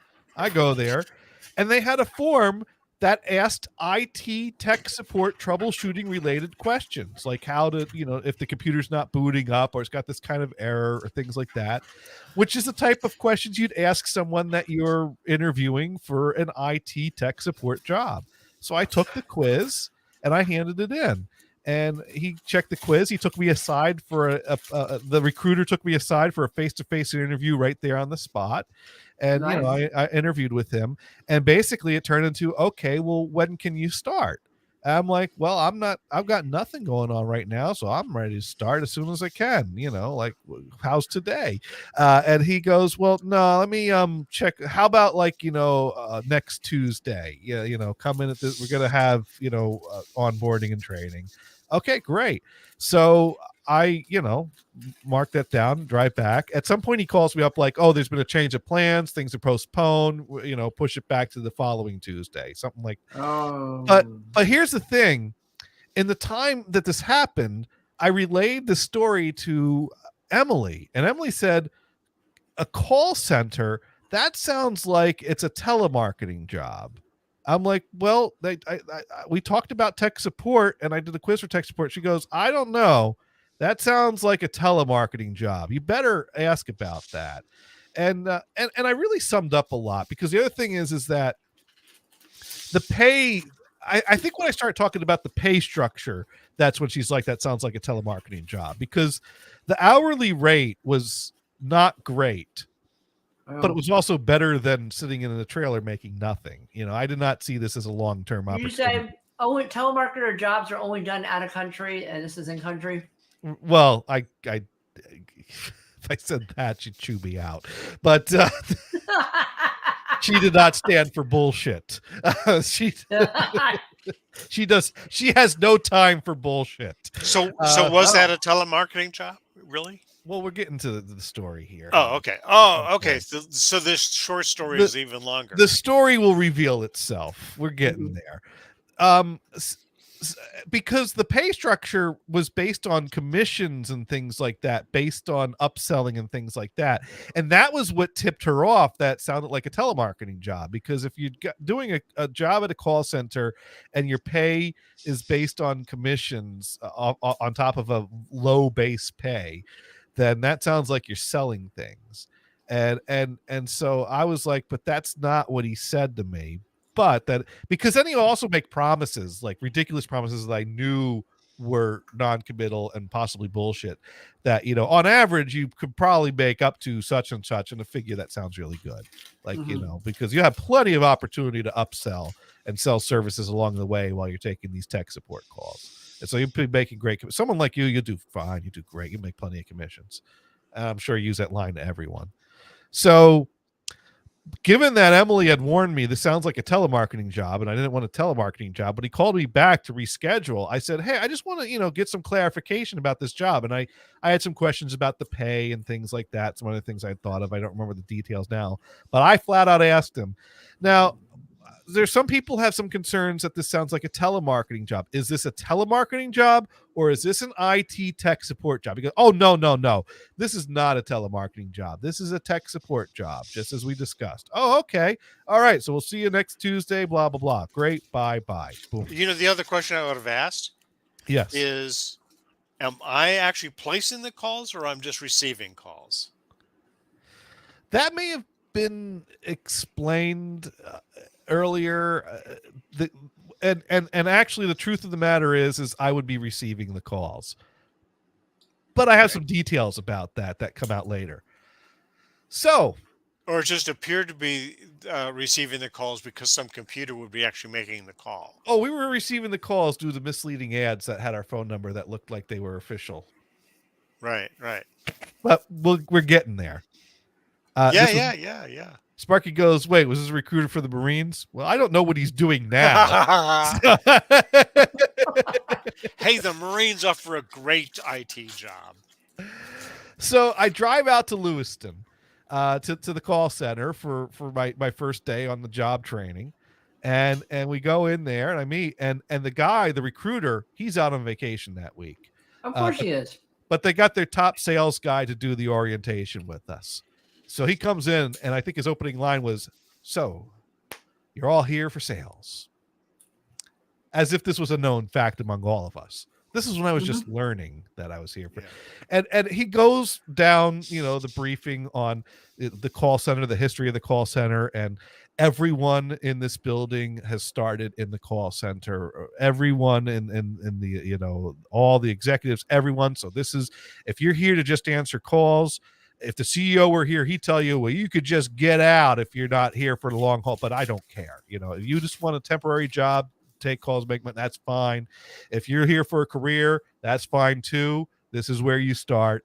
And he's going over the call, make the deal, make the rebuttal, close. He had his ABCs of closing the deal, always be closing. And he worked his kid being a minion because he's such a fan of the Minions into the thing, and he was a very good salesman because he was selling us on the idea that he was funny, and we were all laughing, and but I knew that I had no business being here, and he basically said, it is normal for people to just disappear in the show. In fact, half of you are probably going to disappear during the first break. I won't know where you went to. It won't know that you disappeared. I decided I'm going to prove this guy wrong. He's going to know exactly where I went. Yeah. Well, okay. That was a challenge. Yeah, he was. I was like, well, no wonder half the people disappear during the first break when you mislead them with one job and then they come in for something completely different from what you saw. Like, dude, flat out lied to me. This was basically, he explained the way it works is they put advertising out there in banner ads on search engines. So when people search for things like HP support, their banner ad comes up with their phone number, and they offer support for your computers or your thing. And it's, was this much money for this many pieces of equipment for that. And, but it was the package deal that you could buy support through them.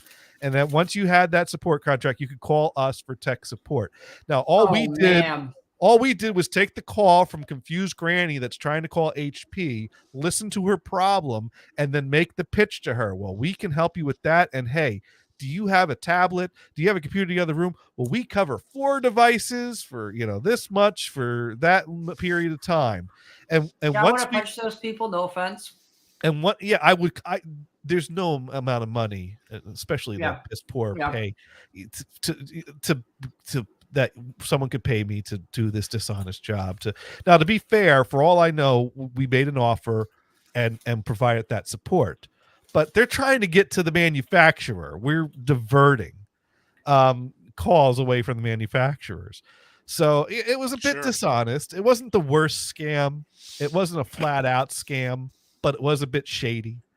So I've gotten calls from outfits that claim they're from Microsoft.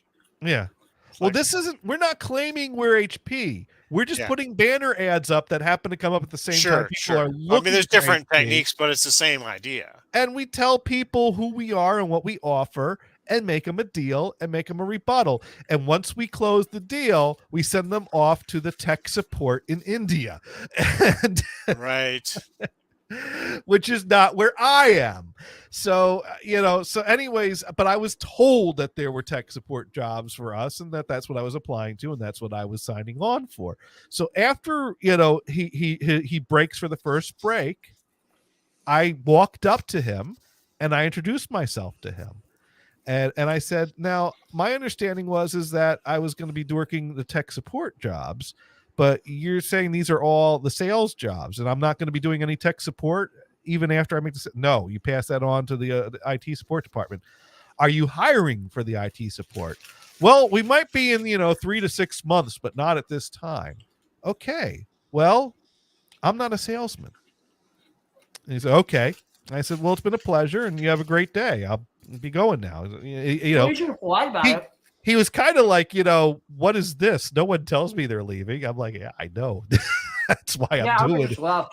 Yeah, you're the one guy. I was You're decided. the one who- So I just thanked him for his time and shook his hand. I think he was a little like, "What's this? Handshake on your way out, dude? That door's over there." But he was polite, shook my hand, and, Sure. and the thing is other people in earshot heard this conversation. The way I confidently said, "I am not a salesman," because that was Right. look, you got the wrong guy. I am not a salesman. And so as I made my way to the door, I think 2 or 3 people are like, "Hey, good for you, man. Good for you." You know what that means? It's like, ooh, our sales are going to go up. We just lost a person. Nice. We get more calls. More money.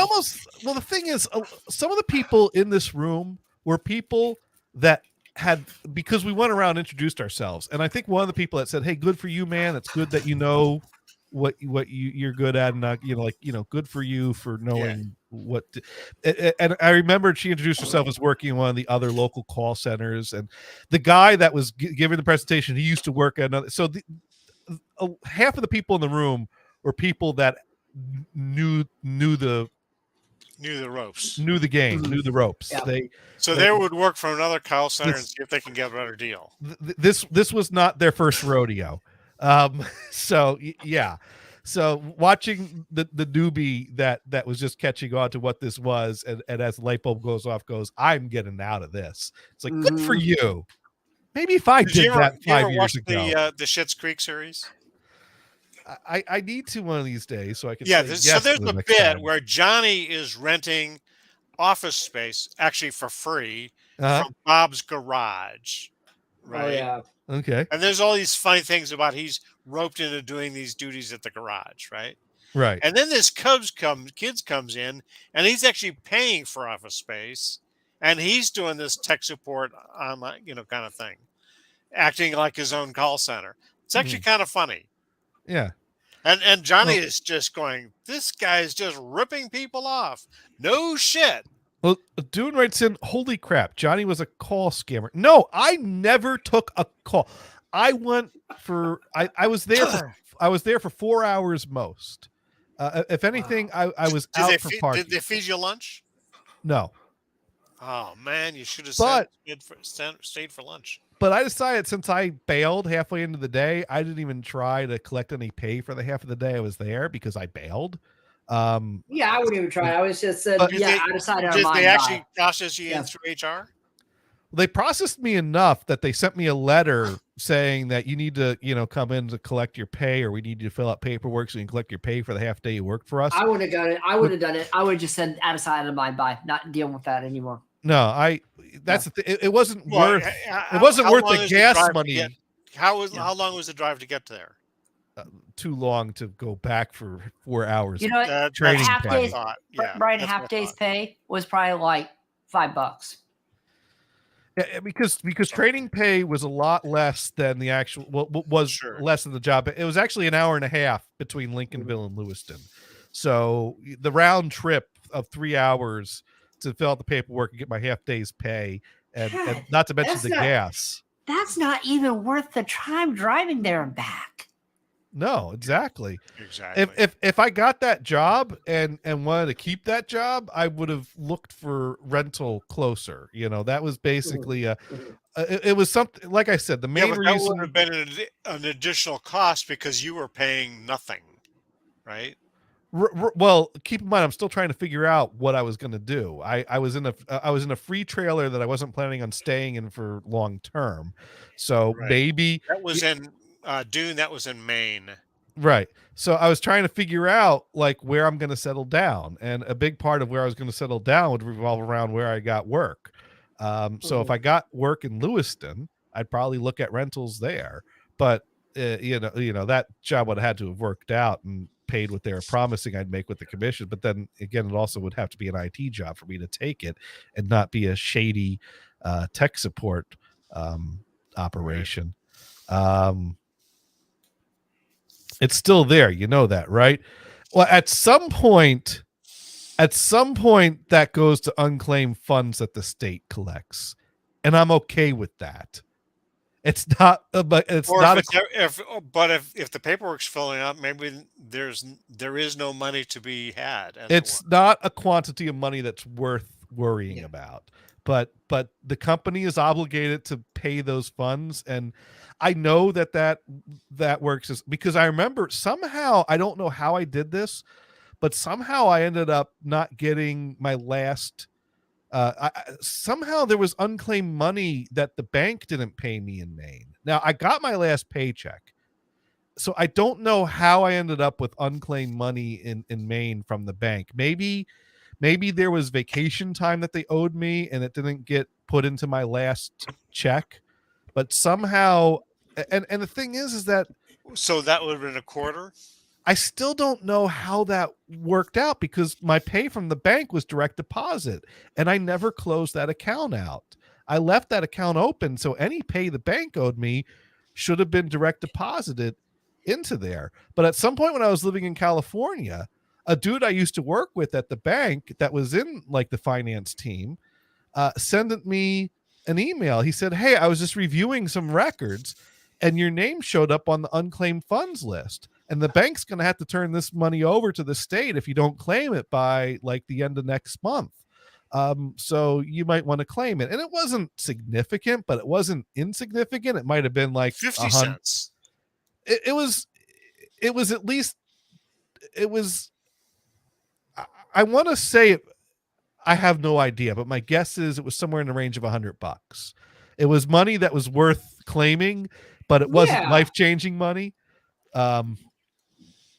So Dune is telling me to check Maine unclaimed property.gov right now. But anyway, so I did claim that money before. But I still don't know how the heck. Maybe it was unclaimed money from Walmart when I stopped working at Walmart and went to the bank, because I don't see how I could have had unclaimed money from the bank. All right, so I'm going to go to maineunclaimedproperty.gov. And I am going to get started, and I'm going to fill in my last name and my first name. Ooh. And Are you sharing so everybody can see? not yet. It's a good idea. That Oh, he good. did. Search. Now search. Am I supposed to search? There were no records found for that search. Huh. Okay. So I've got nothing with my first or last name in there. Now, Could it be your maiden name? I'm joking. no, I did not fill in city, zip code, or property ID, but I don't know if it needs to be the city I lived in at the time, and I don't have a property ID. I don't know what's even meant by that. So I'm hoping it could do a search by, well, let's, I see. Only the last name is required. So let's just throw that in. There were no records found for that search. So yeah, there is no unclaimed property in the state of Maine's database under the Maybe some guitarist name. politician stole it. Well, Yeah. now my understanding is based on memory of what someone sent me an email years ago, but I recall that when I got that email in California from the dude I used to work with at the bank, that he noticed my name was on the unclaimed report, that there was a deadline to claim it by before it gets turned over to the state. So that was my understanding. So my expectations are by now that money is ended up with the state, and I'm sure it went to some program that could have used And it. it was Yeah, paid- $50, 50 cents anyway.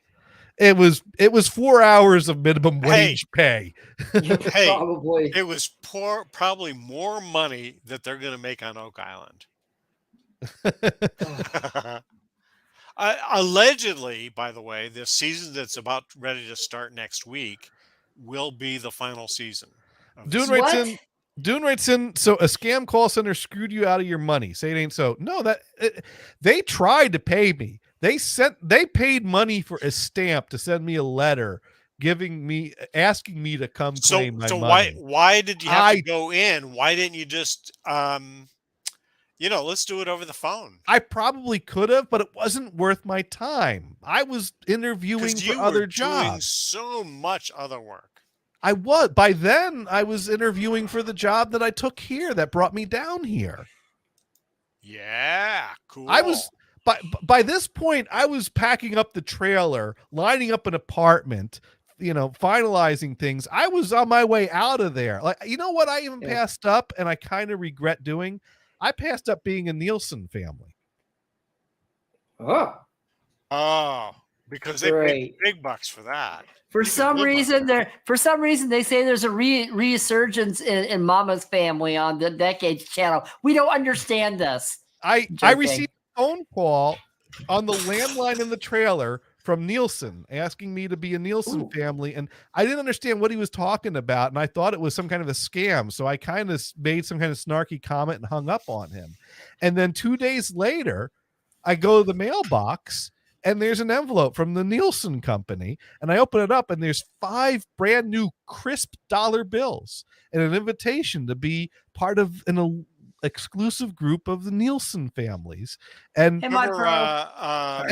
and this literally came the week I was packing up and moving out of the trailer, so I don't even know if we could transfer that. Gordon was a Nielsen guy.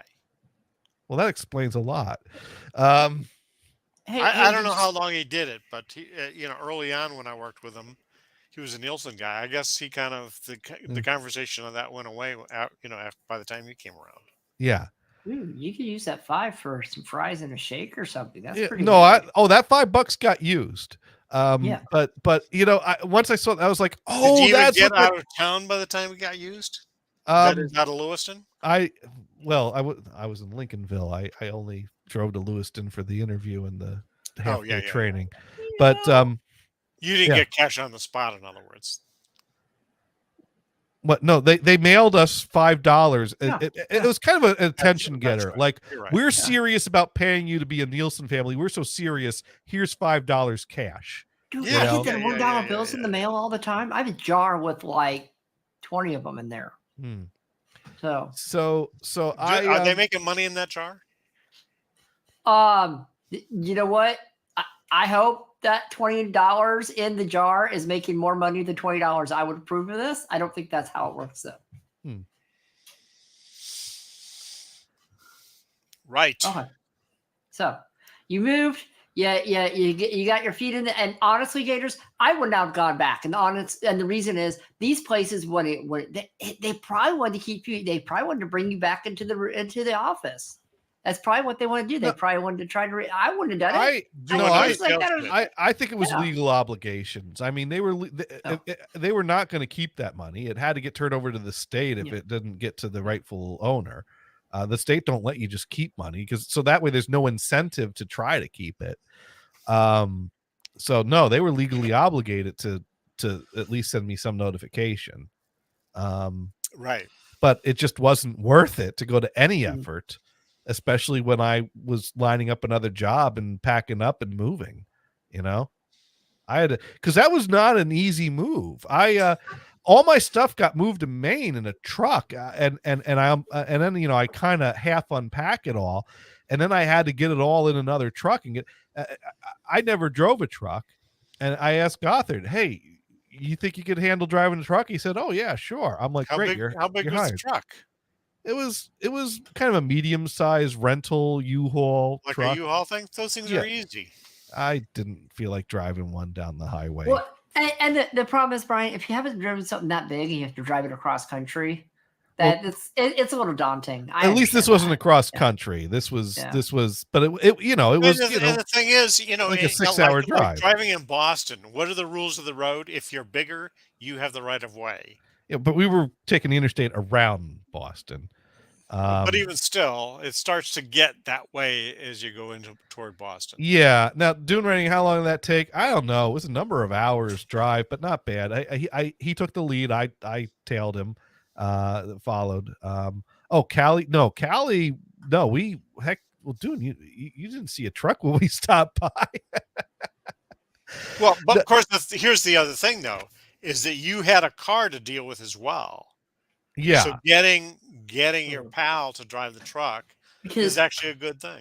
Right. Because then I drove the car, and I already had. Well, the thing is that when I came down to interview, or no, when I came down to apartment hunt and I knew I was going to be starting a job, I packed both of our cars with as much stuff as it can fit. Mhm. And we drove down, and that was when Kristen's parents had a house in Connecticut. And so we brought 2 carloads of stuff to Connecticut, and then we left one car there and drove one car back up to Maine. And so that way we, loaded up the truck, and then, Gothard drove the truck and Kristen and I followed behind in our car. Of course, if I rented a truck, I could have driven the truck and Kristen could have followed in the car because we each did drive the 2 cars down. But I was chicken to drive a truck, and Gothard was willing to help and willing to drive the truck. So he did that. But what was a pain though was moving the stuff out to Maine. We got screwed by the moving company. Now, I can't complain too much because even at the end of the day, that moving company was by far cheaper than any other moving company I got quotes from. But they got a bit extra out of me at the end because the driveway to the trailer was a long driveway with off of a narrow road, and was kind of a narrow turn, and they pull up in this huge truck, and they couldn't get the truck to turn and back up our driveway, and so they came to us, and they said, yeah, we can't deliver this stuff to the trailer. What you're going to need to do is you're going to need to rent a small truck so we can unpack our big truck, load it on the small truck, and back the small truck up to your trailer, and then we'll unload it into the trailer. Otherwise, we can unload the big truck at the end of the driveway, and you can deal with moving the stuff from the end of the driveway all the way up to the trailer. And I'm like, dude, we paid you to deliver the stuff in the trailer. Isn't this your problem? And it's like, well, we're not obligated to pay any extra, but you got to rent the small truck. We're not. And while I'm doing this, one of the other guys goes off and takes a phone call where he's having the same argument for a second time with someone else, because someone else refused delivery of their stuff because they wouldn't deliver it up their driveway. And so sorry, we got to take it all the way back. Sorry about that. So he basically said, I'm not paying you any extra. You're going to deliver it or you're going to leave. And so they left with his stuff. And so he called the company, and the company basically pulled we're just the middleman type of maneuver. They're like, well, we got to forward you over to the driver. You got to take it up with them. So basically it's like, hello, it's me again. We're still not going to deliver your stuff unless you rent a truck, so I was like, oh my God, these dudes are, and I just, they got you over a barrel, when it's like, you could pay us this extra fee or we could not just dump your stuff at the end of the driveway, which was an option. But the price the price that was quoted to get delivery into my house versus dumping the stuff at the end of the driveway was money I was worth paying to not have to deal with all my stuff being delivered at the end of the driveway. Yeah, sure. So, I mean, what else are you going to do? They didn't know that this was the situation, and certainly they're not going to pay the extra labor for it. So I don't blame them for trying to get you to. Well, I would say it's their obligation to finish the job, whatever the requirements are, which means that if they can only get the stuff out the truck at the end of the just as easily and get away with it by dropping it off at the end of the driveway. Well, but I believe I'd have to see how the contract was worded. But my thought would be if that's what they were going to do, then they need to wheel their stuff up the driveway into our trailer as well. And here's the next question: did you pay it all in advance? The whole thing was paid in advance. Exactly. They had you over a barrel. Yeah, they already got their money. They could leave it. They could leave it at the beach. That's why I ended up paying it. But yeah, it's one of those things that sometimes I look back and I go, you shouldn't have paid that. They were obligated to do their job. Why did you pay them? And it's like, but I don't. It's in the past. It's in the hearsay. But I mean, you went with the lowest bid, the best deal. So that's what happens. Anyways, a big outfit might not be able to get away with that. Like I said, they were still the cheapest. Even with that extra money, they still came out way below the second cheapest quote. So I couldn't complain too much about it. The only thing that sucked about it is that it was at a time when I really could use every bit of money I could save because Mhm. I And was this is moving, so you have to use all that money you can. I- You don't know next time. I mean, you know. I had some savings put away, but that move was expensive. Mhm. And now, even though I had free rent, managing the utilities, turning on the internet to be able to communicate, to apply to jobs, putting food on the table was still a lot of expenses that were coming out of my savings, and there was nothing coming into that. So That's why all you you should have had. see is an hourglass when you're That's living why you should like have that. had PCA move you. There was no way I could have. Well, you'd have had to take that. Was that job in Minnesota or something? Minneapolis, but how do I get? Minneapolis? Yeah. But then I'd still have to get my stuff from Minneapolis Oh, well, to yeah, Maine. you'd be halfway there though. Yeah. That you know So, what? anyway. So guess. Well, So get well, this. let's talk So about where is- Minneapolis. hang on a second. So where is PCA based? The Chicago area, Forest Hills. Forest Hills. Yeah. So there was a news story that the Jelly Belly company was just bought out by an outfit. That's based outside of Chicago. Oh, And I Really? think it's Forest Hills. Well, I've huh. been to the factories over here in Gilroy. Gilroy. Yeah. You didn't know They're in there's Jelly Fairfield. Belly factories in Gilroy? No. Yeah. Where they have the garlic Jelly Bellies or something? I wish they had garlic. They don't make those, Brian. They don't make those. I wish they did. No, I wish. No, they just have Really? they have outlet stores, they have garlic, and they have Jelly Belly factory. Huh. Yeah. You can go take a tour if you want. It's kind of neat. All right. So, 512K. are you saying that you poor think Gators. PCA bought Jelly Belly? No. The outfit that bought him, a big candy outfit that's in the Chicago. Actually, it's part of a huge conglomeration that's based in the Netherlands Oh, or you something. better not mess with the Jelly Belly formula. That's one of my favorite. I'm sorry. We're freaking have to move to Chicago now to go to the Jelly Belly factory. No, but I will say, Well, no. It's just the company that owns it now is out of there. but going back to where you mentioned having PCA move me to Minneapolis would have been better for the moving expenses. I got to tell you, there was a period of time where I question, I've been so lucky that I've never made a decision that I would later regret and question. But for a period of time, I did seriously question, did I make the right call passing on the job in Minneapolis? This was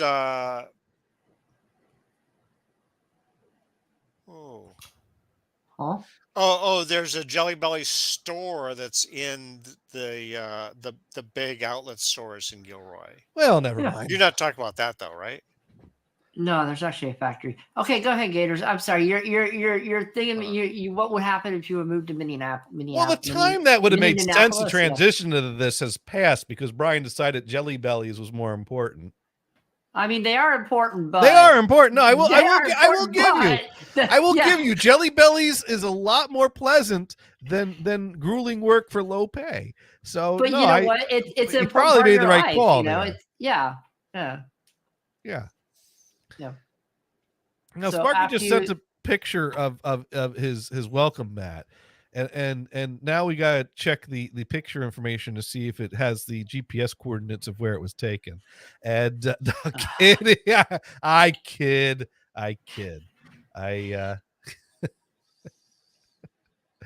But we'll go ahead and share the picture because I'm pretty sure the picture does not give any identifying marks of where. I mean, this looks like just about any doorstep in Pennsylvania.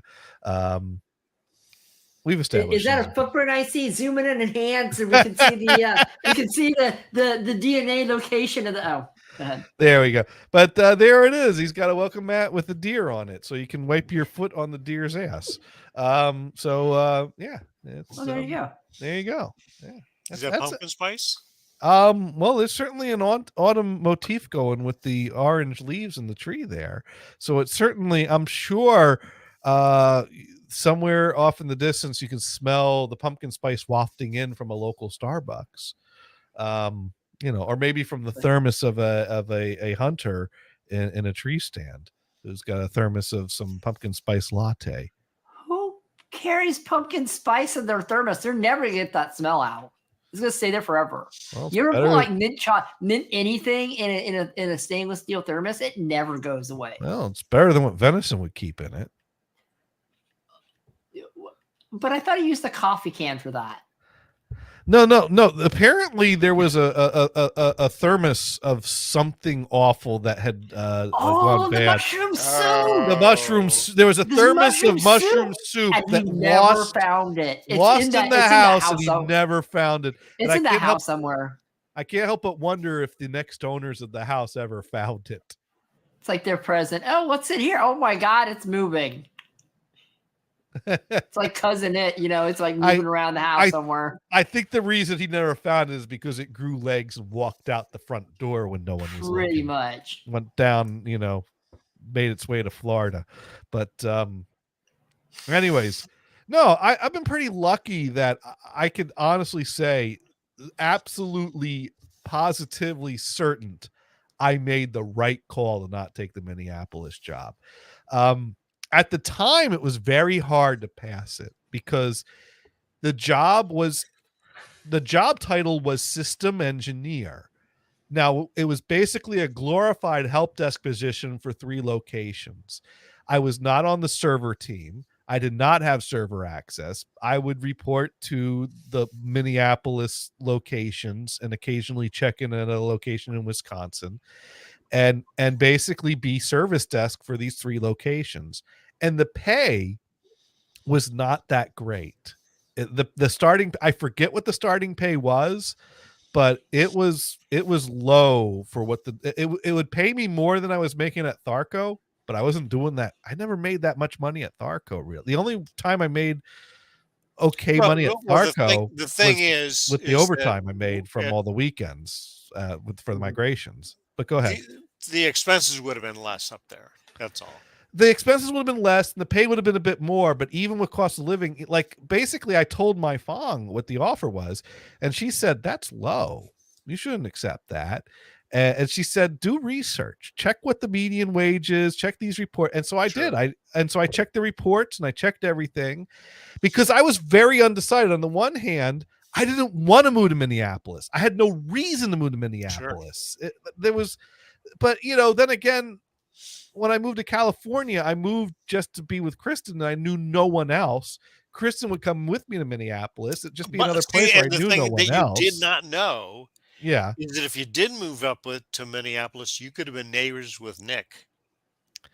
See, that's the thing. That would have been, but let me finish the story. So my thought was I could take this job. I could have a system engineering job on my resume. I could see what future opportunities it leads to, or I could use that to then apply to future jobs in New Jersey and try to get my way further back east. That was the original, but that wasn't where I really wanted to go. And there was a part of me that was like, maybe this isn't the right move to make. But so when my Fong said that offer is low, you should be making more than that. And just look up. And she said, and when you ask for more, don't just ask for more, show them the research you did. So I went to the websites, I got reports, I took screenshots, I showed that the median wage was higher than what I was making, and I drafted a nice and polite email and I sent it off to the guy who made me the offer. And I said, based on my information and research, I see the median wage for my position, is this. I don't feel comfortable taking the position for any less than that. And he replied back and said, no, this is what the starting wage is for that job. That's what we pay everyone that starts in that job. You take it or leave it. I got leaving that one. See ya. And so I decided, you know what? I got my poker face on because I got no fucks to give. I'll take or leave this job. I could go either way. Sure. Make a decision for me, please. So I wrote back. I said, I'm sorry. I'm going to have to pass the opportunity then. And I really didn't know if they were going to let me walk or if they would then start to, bargain with me, if they would counteroffer at all. And immediately after I sent that email, they called my Fong and they said, hey, the International Falls migration that's coming up that Johnny's scheduled to come to. Can you come instead and tell him to stay? Yeah. Oh, that's hilarious. Like 5 minutes after I said the email, they emailed her and go, she probably laughed. She probably laughed. She didn't laugh. She was because she didn't want to go. So she immediately It's told like, me. wait about a second. the email. I'm gonna be second banana. Well, what their justification for it was, well, you're not going to be working with us, and she is, so we'd rather her come out and work with the team members and build the relationships than you.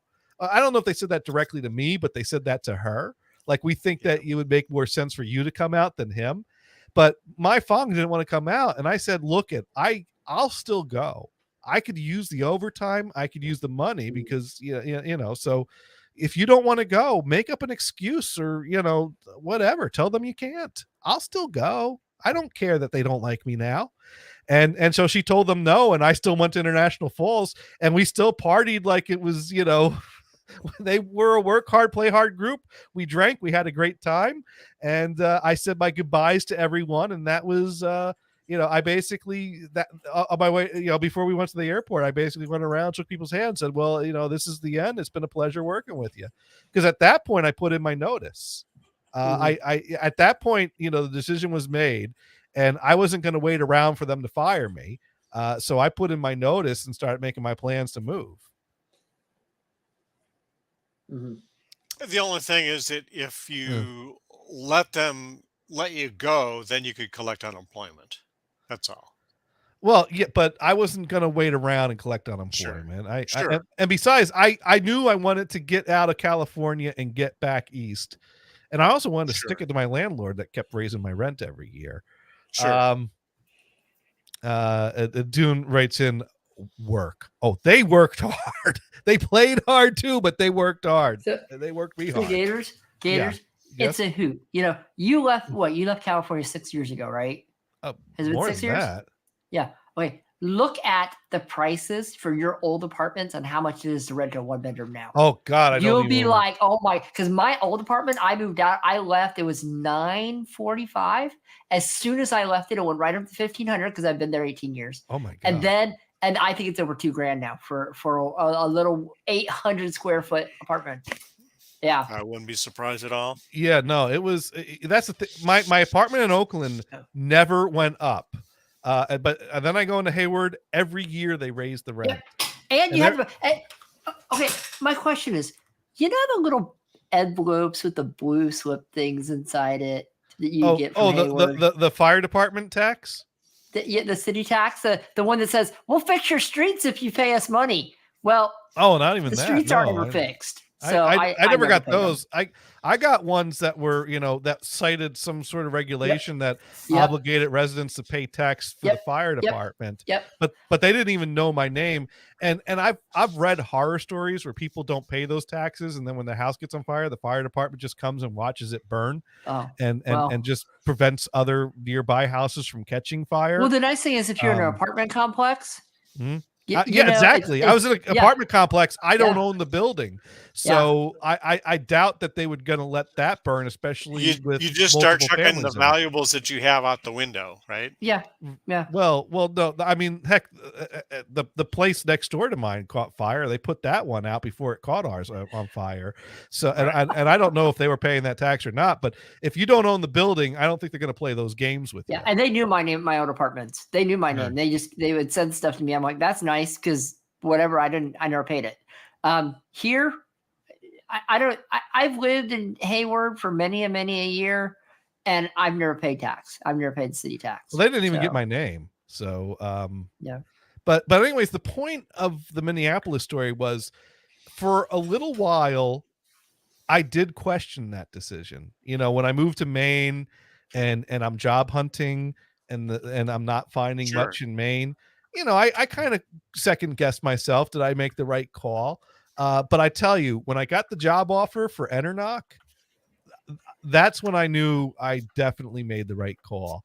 Because Enernoc paid me a lot more than what they offered me in Minneapolis. And that's when it's like, wow, they really were undercutting me. That really was, so I don't know much about PCA other than what I know from working for them.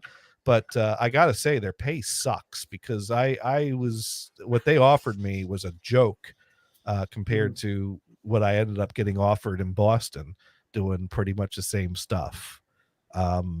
And that's not just cost of living adjustment. It was a significant. Yeah, but when PCA took over, you didn't get much more than what Tharco was paying you, though, right? Well, but keep in mind, Tharco hired me with much less experience than I built up in over that time. Sure. So yeah, I at some point, I don't know how I well, you know, annual raises are a joke. I don't know. Oh, yeah. I don't know if I should have asked for but how could I? A lot of the years I worked there, the economy was bad, and they weren't like, there was a year that they had the wage freeze. There was not really opportunity for me to make more at Tharco was fair with me at the start. Well, Tharco and a number of places were looking to cut people.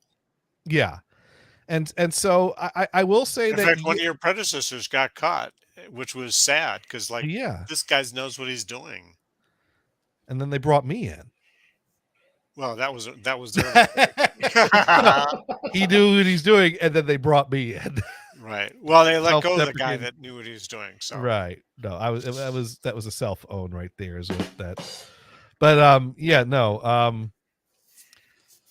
I mean, yeah, I don't know if, you know, when you get paid significantly more at a future job doing kind of the same things, you know, how much of it is bad pay, how much of it is I was way less experienced when I got hired at Tharco, I had way less experience. But when they, you know, took me to Minneapolis and bumped me up to system engineer, well, I should have gotten a raise for that. How many years did you have experience did you have at the bank before you came to Tharco, as in IT at the bank? Less than 5 years. Well, I mean, that's some experience. I mean, I came in with some experience, but keep in mind, Brian, you're the one that told me that they had it down to 2 candidates. It was me that was kind of coming up and would grow with the company, and it was another guy that they would have paid more that had more experience, and they decided to go with me. Yeah, that's the way you explained it to me. I kind of forget that. Yeah. So. But, yeah. So yeah, no, I came in. I worked at the bank in IT from 2005 to 2008. So actually, it was and that was October to March. So like 2.5 years of IT experience is what I realistically had it. Now I had a strong background and growing up around computers and learning how to use computers. I didn't have a degree in it, and I had 2.5 years of work experience. So yeah, I came into Tharco a newbie. Yeah, I agree with Sparky actually. He says, you know, they went with you because you were probably a cheaper option. No, that's pretty much what Brian said. They had 2 options. The cheap option for the up and coming person that's going to learn as he goes, or pay more for the seasoned experienced employee. And they made a good call there, because right after they hired me is when the economy really went to shit, and they started like laying off people every Friday. Was layoff day. It was, morale got to be real low. I saw it like shortly after I started there. Bo had that very honest, straightforward meeting in the main conference room, that, you know, he would go over the numbers and what they mean, and what these market values mean, and that means that the predictions are pretty grim, and that times are going to get tough here, and Tharco cannot guarantee your future, only you can guarantee your future, or words of that effect. So, you know, it was kind of an ominous meeting that, like, you know, hey, times are going to get tough here, but, you know, you need to. Well, that was the nice thing about Tharco under the family business. Yeah. Well, this wasn't even under the family business, though. But that was, Bo came after the family business. They were right working on, let's get on Wall Street. That's what they were working on. Or let's get sold. Well, and they're going to the big company. Right. That's the only guy that could buy the company is a big one. So it was so they laid off the Seattle IT person. But I was nervous, like, because I looked around me and I was like, honestly, it would suck for my Fong, but they absolutely could ask Mai Fong to take over my job, work her to the bone, and Sure. send me packing the new guy. So I was like biting my nails down to nubs every Friday. Who did they get rid of at Seattle? Maeve. Oh, that's right. Yeah. That was, I think, Dale's replacement, if I recall the story. Because Dale originally worked in the Seattle office Exactly. in Right, IT, right. and then he got the IT director job, and he had nothing to do with hiring Maeve, because he always tells the story. Yeah, but he didn't come to San Lorenzo as an IT director. Oh, okay. He was like a sysadmin type guy. He got a promotion to San Lorenzo, and then he Right. ended up IT director. I don't know after so I they skipped a fired the step. big gun. The big gun that started off or got the ball rolling on the SAP Okay. project. But anyways, Dale always And they had a let story. him go because that project is done. But Dale had a story about when they hired Maeve to replace him, and he's not sure how they interviewed or picked her. I don't think, but because he was training her on things, and there was the phone where calls would come in for help, and he's like, "There's a phone, call, ask if you help them, do it." And so something came up. Dale goes, "Well, I need to run and take care of this," and somehow a circumstance existed where Dale left the room, but then Dale was able to see what was going on in the room, but she didn't know. And so the phone rings, and she kind of gets like a panic look, and she doesn't know what to do. The phone rings again, and so like she just picked it up and hung it up. There's a solution. And Dale told that story multiple times, but then Dale would follow up by saying, "But we trained her up really good, and she did a pretty good job. It was a shame to lose her." But yeah, she only worked there a few weeks past my start date, and that was a big deal for everyone because she had been there a long time. Did they let Schmitty go as well at some point? That was much later on. I think that came with one of the migrations that they wanted to. They didn't. They basically gave him an offer of you can do this or you can go, and he elected to go. They didn't like the offer. Was that under PCA or Boise? Do you remember? I don't remember for sure, but my gut says PCA because I think it was later because after Maeve went, the way it would work is if an office didn't have an IT rep, they would elect someone to be the IT contact. And Schmitty was an accounting numbers guy that worked on spreadsheets. Right. And so they elected Schmitty as the most technically competent among the group and the IT contact. Right. And so he would get on the Monday morning call with us to relay to us any tech problems that were going on in Seattle that we needed to help him with. And that way he could be our eyes and ears and hands, and we could try to walk him through any problems remotely. Right. Or people would call me directly because we did have a help desk number that they didn't have to go through him. But if there was something that needed escalating, they go through him and he'd come to us. But the other one that really got me was in Denver. There was Rob.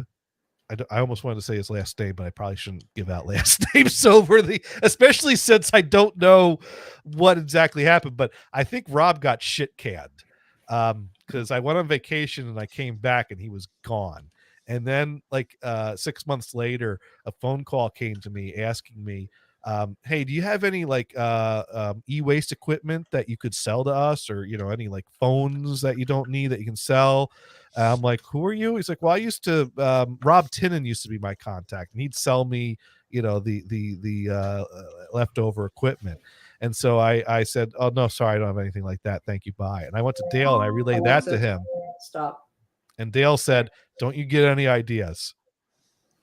It was kind of half joking type of thing, but apparently I think Rob was doing some personal work, and his time for Tharco work and his time for personal work were kind of getting blurred. And so at some point they decided, yes, you can go now. And I don't know how they came up with the person that be the IT contact at Denver, but they certainly didn't go by the person with the most technical experience, because you remember who became the IT contact at Denver, right? Yeah, who was that? I forget. That was Katie, who ended every sentence on an upward beat, kind of like this. Yeah. This is Katie, and we got this computer here that's not starting up right, and we tried to turn it off, but it's not turning on, and now we can't do our work. And Wasn't this her is a last really name Idiot? yes, no, it wasn't, but it should have been. But it's funny because my experience with her is completely negative, and I have very few nice things to say about her. But I will Right. say I've talked to other people who did have a lot of nice things to say about her. So context is key. So I do know that. Wasn't she also kind of screwing some other people over there? Well, I remember eventually she was so bad at being an IT contact that she insisted they hire a contractor to come in Right. like once or twice a week. And so they brought this guy in, and he was kind of okay. And he had an assistant named Vince. And Vince was kind of not okay. Vince knew more than Katie, but that's not saying much. And that was frustrating because Vince would call me and relay to me some problem that Katie's going on about to him, and I'd ask him a few basic questions or give him a few suggestions that anyone that knows a little bit about computers should be able to take that and go away and do their job and make it happen. But he'd always not understand what I was talking about, or it was like the guy was an idiot as far as I was concerned. Nice enough guy, but Yeah. an idiot. And the thing is that when the guy that actually had the contract moved on to something better, Vince was the assistant that was like trying to learn on the job or whatever. So Vince offered to take over the contract, or offered a new contract, and they gave it to him. And I could have told them, dude, this guy's an idiot, doesn't have a fucking clue. Do not hire him. But they and Katie thought the world of him, I think. But it was funny. Everyone at Denver liked him. He was a nice enough guy. But anytime he came to me with a problem, I basically had to do everything for him. He didn't have a fucking clue. So then when PCA was finishing up the migrations and coming up to speed, they basically, the way they did things was a guy in the region was the system engineer and was responsible for all the locations. So PCA's guy in Denver was going to take over for Tharco. So once Vince's contract was up, that was it. He was getting the boot. And so the PCA's guy in Denver, I forget his name, but he was a nice enough guy. I hung out with him in International Falls. We had a good time, had a few drinks. It was funny because we knew of each other through emails. We probably talked on the phone a few times, and he always said the same thing to me. He always said, "I don't think they like me in Denver," and I never understood that. I never had a problem getting people to like me that I worked with. Not everyone, 100%, but I had a solid 80 to 90%. Because sometimes is the resentment that PCA let Yes. this other guy go. Yes, that was it. Because he said, "I don't think they like me there." I'm like, wouldn't they like you? You're there to help them. Well, they blame me for losing the other guy. Yeah. And I'm like, he was. So I didn't want to outright say to this guy, yeah, that guy's an idiot. So when I was talking to him in International Falls at the migration, I said to him, "So you get a chance to meet Vince?" And he kind of just shakes his head. And I'm like, "Oh, really? What's your take on Vince?" And he goes, "Dude, that guy would wash Katie's car if she asked him to." I'm like, "Oh, really? You don't say?" He's like, "I came in one day. I come in, and Vince is there hanging up curtains." Oh, okay. Mind you, we were paying this guy more than I was making in an IT contract that he worked out with them. And what does Katie do? "We need some curtains to go up in that room. Can you go hang up the curtains?" Well, maybe he wanted a little bit of Katie.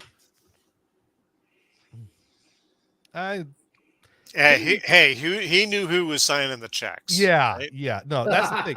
Katie, There's that too. that's the thing. He absolutely would wash Katie's car because Katie was signing the checks, and Katie was the one person that didn't have a clue just how inept he was. But but I also know that Katie had a cashmere sweater, and I know that it was white when she came into work one day, and I know that after I made her move a printer off of the shelf into the shipping office and connect it to take the place of the printer that broke down, it was not white anymore. And I know this. Oh. And I know this because she told me because that was the thing. She's freaking out about the printer and shipping, because if there's one thing you got to know about the shipping department, it's that they need 6 or 7 printers at least running, and they can't be without any one of them, because if one of them goes down and you redirect the pages to the printer next to it, they say, oh, okay, well, when's the replacement coming? Oh, well, the guy's scheduled to come out, next Monday. Next Monday? What are we supposed to do? Well, I directed the print jobs out to there. I thought you were just doing that while you're bringing in the new printer. You want us to sort these pages?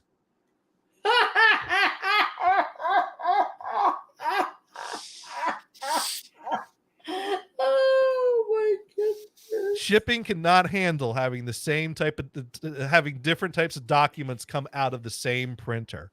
The purchase order and the pick list can't come out the same printer. Otherwise, they're mixing up their documents. Things aren't shipping right. The whole place falls apart because no one can read. The forklift driver would come up and pick up the stack of paper, and everything is all over the plant.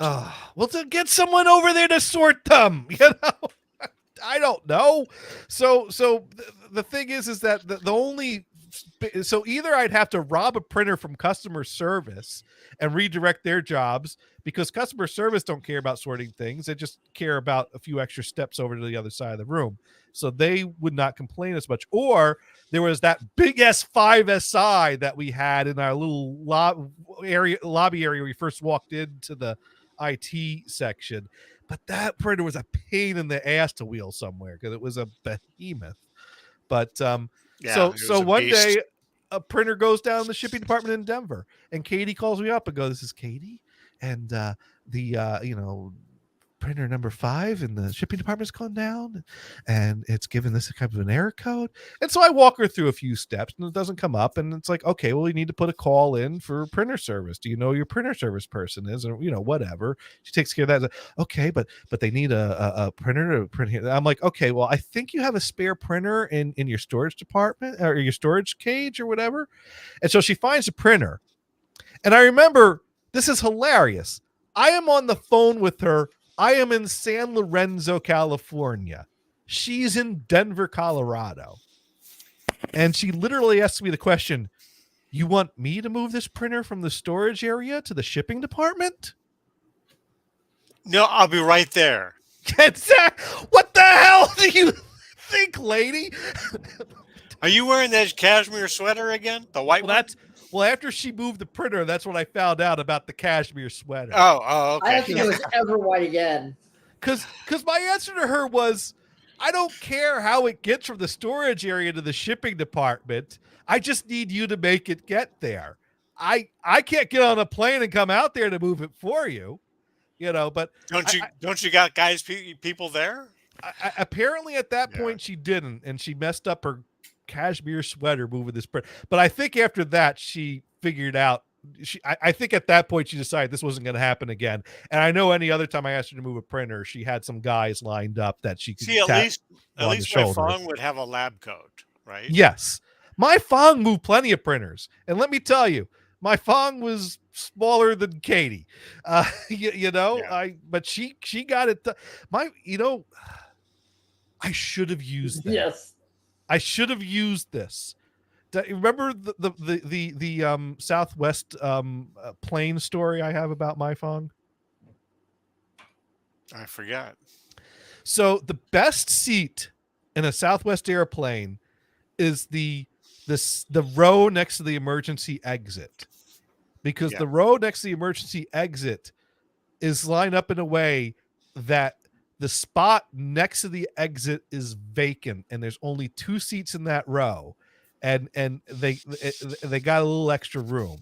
So that's like the primo spot. So my Fong and I were flying out to Southern Cal to help Bobby do the migration there, probably for Boise. And so we get on a Southwest plane, we line up, we get in there, and we're going to sit together. So I'm in front of my Fong. I go right to that row, and they're available. So I grab those two spots. I'm like, "Here, sit here, my Fong. You can sit next to me here." And so she sits down and she's like, the emergency exit row. I'm like, no, this is great. This is fine. Nothing's going to happen. She's like, I don't know. I don't know. Oh God, I can't start doing the voice. Like I said, when Kristen met my Fong, she said, okay, your impression is accurate. Yeah. Not racist. You got it. So, But she hauled around printers all the time, and then no. she Now was here's nervous about an exit row. Well, here's the thing. It's like a fully grown man had a difficulty with the idea of driving a truck. Well, let a me small tell you. truck. Well, let me tell you how this unfolds. Because most airlines just ask if you're okay opening the door. That's the question. That's all they ask. They got to get a definite yes out of you. But it's basically like, in the event of emergency, are you comfortable opening up the door and assisting? I have no problem with that. Yes, I do it all the time. yes. Yeah. Here's the best answer for Let that. me finish. I'm the fuck out of there, man. You're out of there? when you need to have the door open, I'm out of there. Well, but you're also right next to the door, so you'll open it and get That's out. right, exactly. That's the way out. Yeah. Yes. Yeah, you're perfectly fine helping people by showing them the way and follow my lead. Yeah. And I tell the steward, I tell the flight attendants that I'm like, oh, I'm fine with that. I open the door, I'm out of there. And they go, oh, okay. And So- then they just ignore me. So But the thing is that Southwest Airlines question is, are you able to lift X amount of pounds? Because they so they actually ask you a question to ensure that you have the strength. Now, you and I know my Fong could push that door open, no problem. I mean, Sure. but she paused and hesitated. I don't know if I can lift that much. Like it's something like 45 pounds. Can you lift 45 pounds or something like that? Or it's like, dude, it's push the door open. Or maybe it's 25. I don't know. I forget the 45 pounds for a door. That's well, I can see that too, because if there's Maybe air it's- pressure hitting against that door, it's gonna be heavier. That's It's gonna be the- harder to do. That's the question they ask, if you can lift a certain amount of weight. Oh, they never asked me that question. So she said no, and she didn't want to do it. And at this point, the plane's filling up. So we had to go get shitty ass seats. I Because said, well, I guess my phone, you're moving. I'm sitting here. So now, all these years later, Brian, you bring up this point about the lab coat, and I'm like, I should have said, dude, my Fong, that's about a 5SI weighs more than that. Yeah, actually, That's all I would have had to have Exactly. said.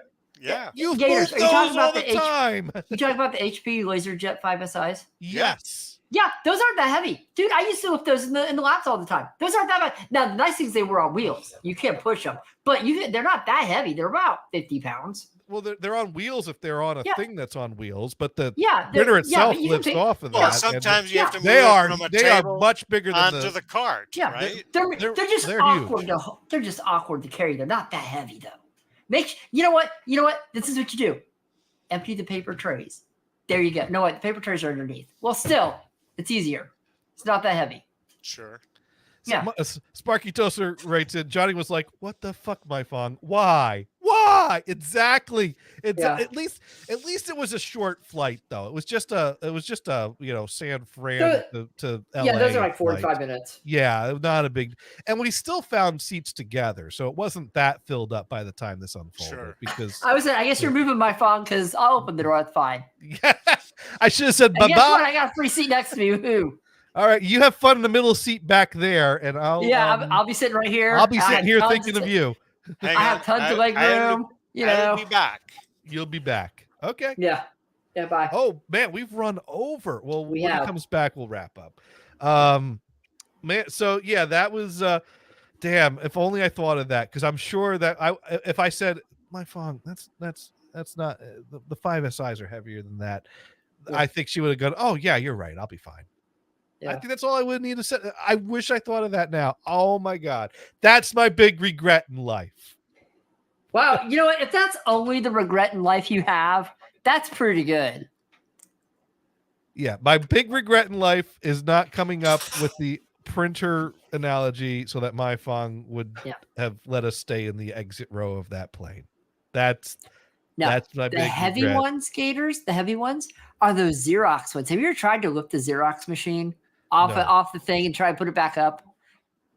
Have you ever tried? That's about 150 pounds. Oh yes. I did watch that earlier. Sparky sent me a link, and we're gonna bring this up while we wait for Brian to come back because Oh, okay. that was a fun link. He sent me a link to an old black and white era Price is Right episode where they had an interesting item up for bid, and I have never seen one of those before. So I've not even had a chance to research them more to see if anyone. But I mean, it's an old radio, and it's an old radio that there have been so many different makes and models among the popular makes.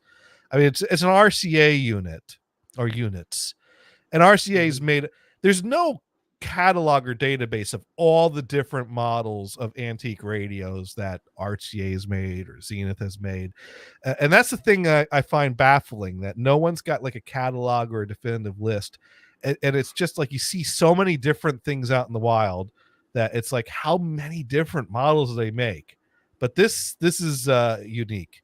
Dune writes in, she gives you a shitty eval. You want to sit with her? Well, I'm trying to make nice with the boss, and mind you, just because I have a different opinion with someone doesn't mean that I can't get along with them otherwise. My Fong and us, we had our disagreements. We had our times that I had strong negative feelings towards her, but I never thought she was a bad person. I always found her to be, I didn't always agree with her managing styles, and I still have my criticisms I could make if there were any point to it, but there's not. But I always considered her a good person, a nice person, someone I could talk to. I had no reason to hold strong grudges against her. I got over it. Not to mention that we worked out our differences. We worked through those problems. By the end of my time there, it had been a number of years that we had a really good working relationship, and that evaluation was history by that point. Especially as we went into the migrations and we came to have common things to commiserate over among the challenges of working with Boise or PCA. So yeah, I absolutely wanted to sit with her. We were work buddies. We got Brian, if you had to put a pie chart together of the percentage of time that my Fong and I disagreed and didn't get along all that well, and the percentage of time that my Fong and myself got along well, about how big of a pie slice would well, and that did evolve over time. I mean, at first, yeah, I think that the numbers were reduced as time went along. Right, but even if you went through even in the worst of times, though, it wasn't constant 100%. No, it'd be once or twice a week, and a week's got 5 work days in it. Yeah. So at the worst of times, it's like a 1/3 chunk of not getting along. And if you put that over time, it's more like, like a little 10% sliver, maybe, Yeah. So anyways, Sparky sent us this little thing. We're going to do this and then we're going to wrap up because we are going over. We're having a fun show when Brian doesn't point out we're going over.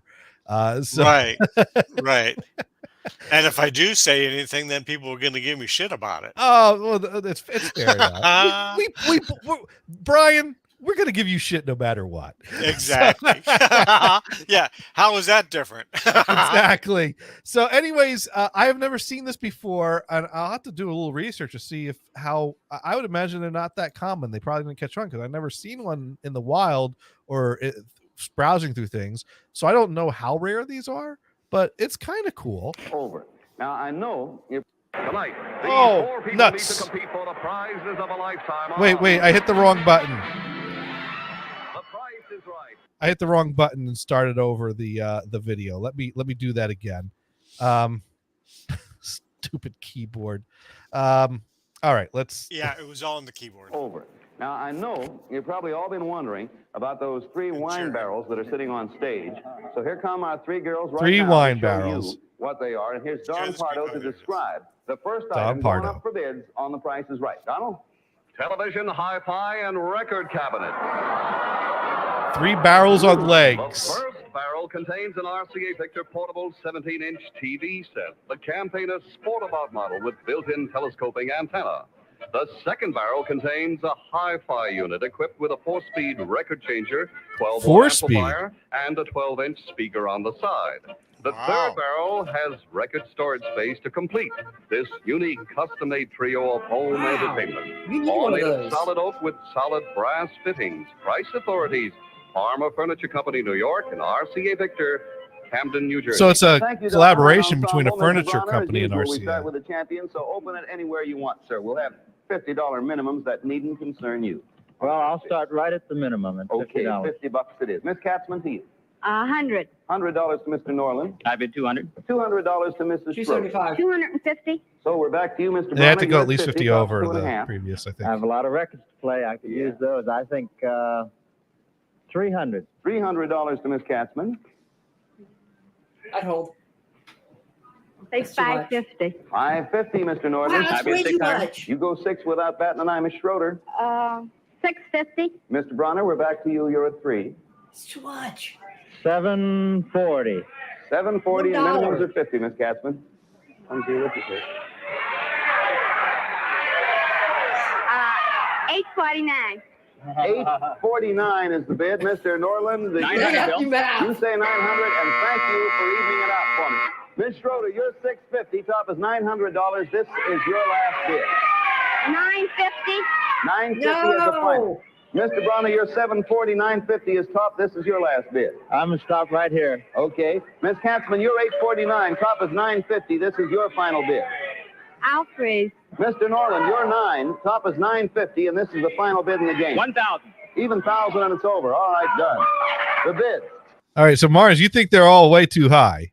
I think it's like 275. 275. Brian, what do you think? I'd go like 550 or something like that. So you also think they all went over? Yeah, maybe 600, but yeah, mostly over. Yeah, over. Okay. Well, I watched this earlier, so I'm not going to say anything. But Yeah, okay. $740, $849, $1,000 even, and $950. They're the bids. They're on your screen right now are the 3 barrels. Take a good look at them. Television, record player, and record storage. Actual retail price, $1,659. Wow.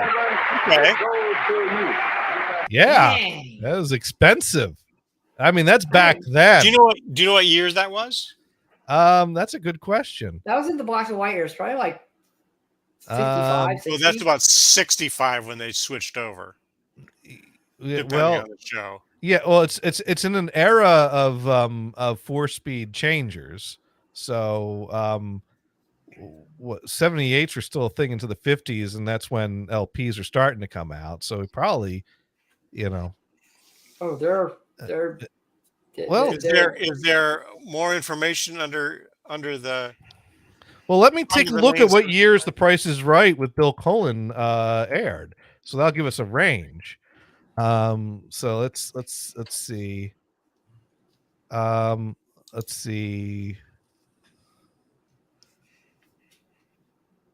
Well, the original Price is Right ran from 1956 to 1965. Okay, I was wrong. So yeah, we're looking, late 50s, early 60s is the more likely range there.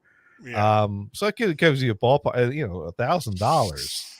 yeah. Because I looked at it, it's like the TV itself would probably be in the $500 range, and then I kind of like, well, they put in a 12-inch speaker in that one yeah, with I the mean, stereo. TVs were expensive back then, though, weren't they? Absolutely. And Yeah. but 500 was also quite a lot of money back then too. Oh, sure. So, but and then again, I mean, that was something that was a collaboration between RCA and a furniture company. So it's kind of a fine furniture / TV. Fine furniture changer. barrel. Yeah, well, I mean, that With was a brass. style.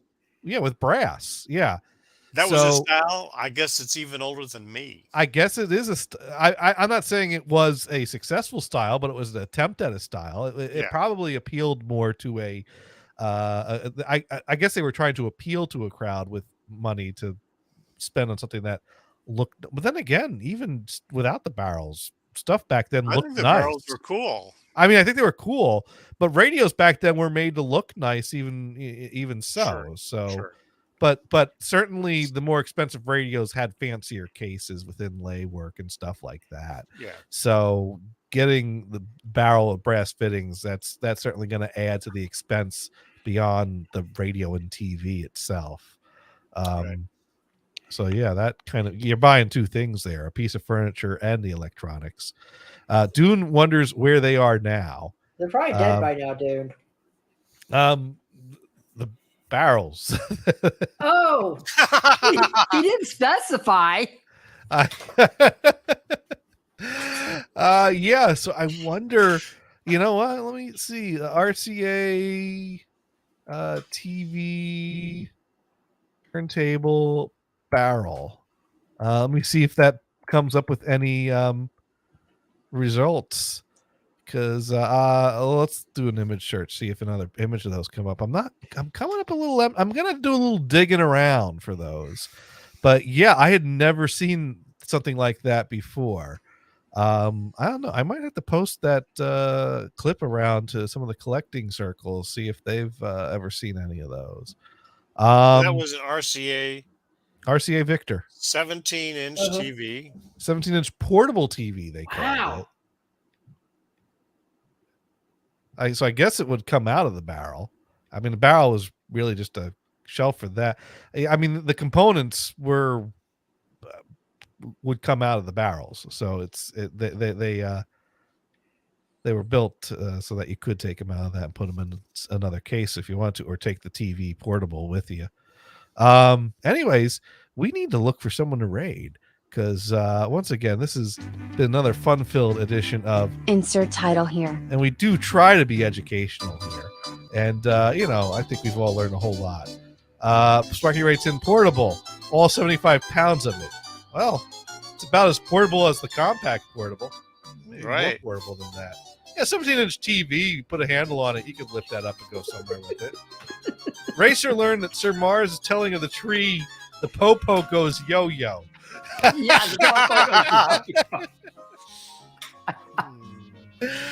And Mars, what have you learned this week? Well, I learned. I asked for Amazon to send me 4 kitchen sponges, and they sent me 40.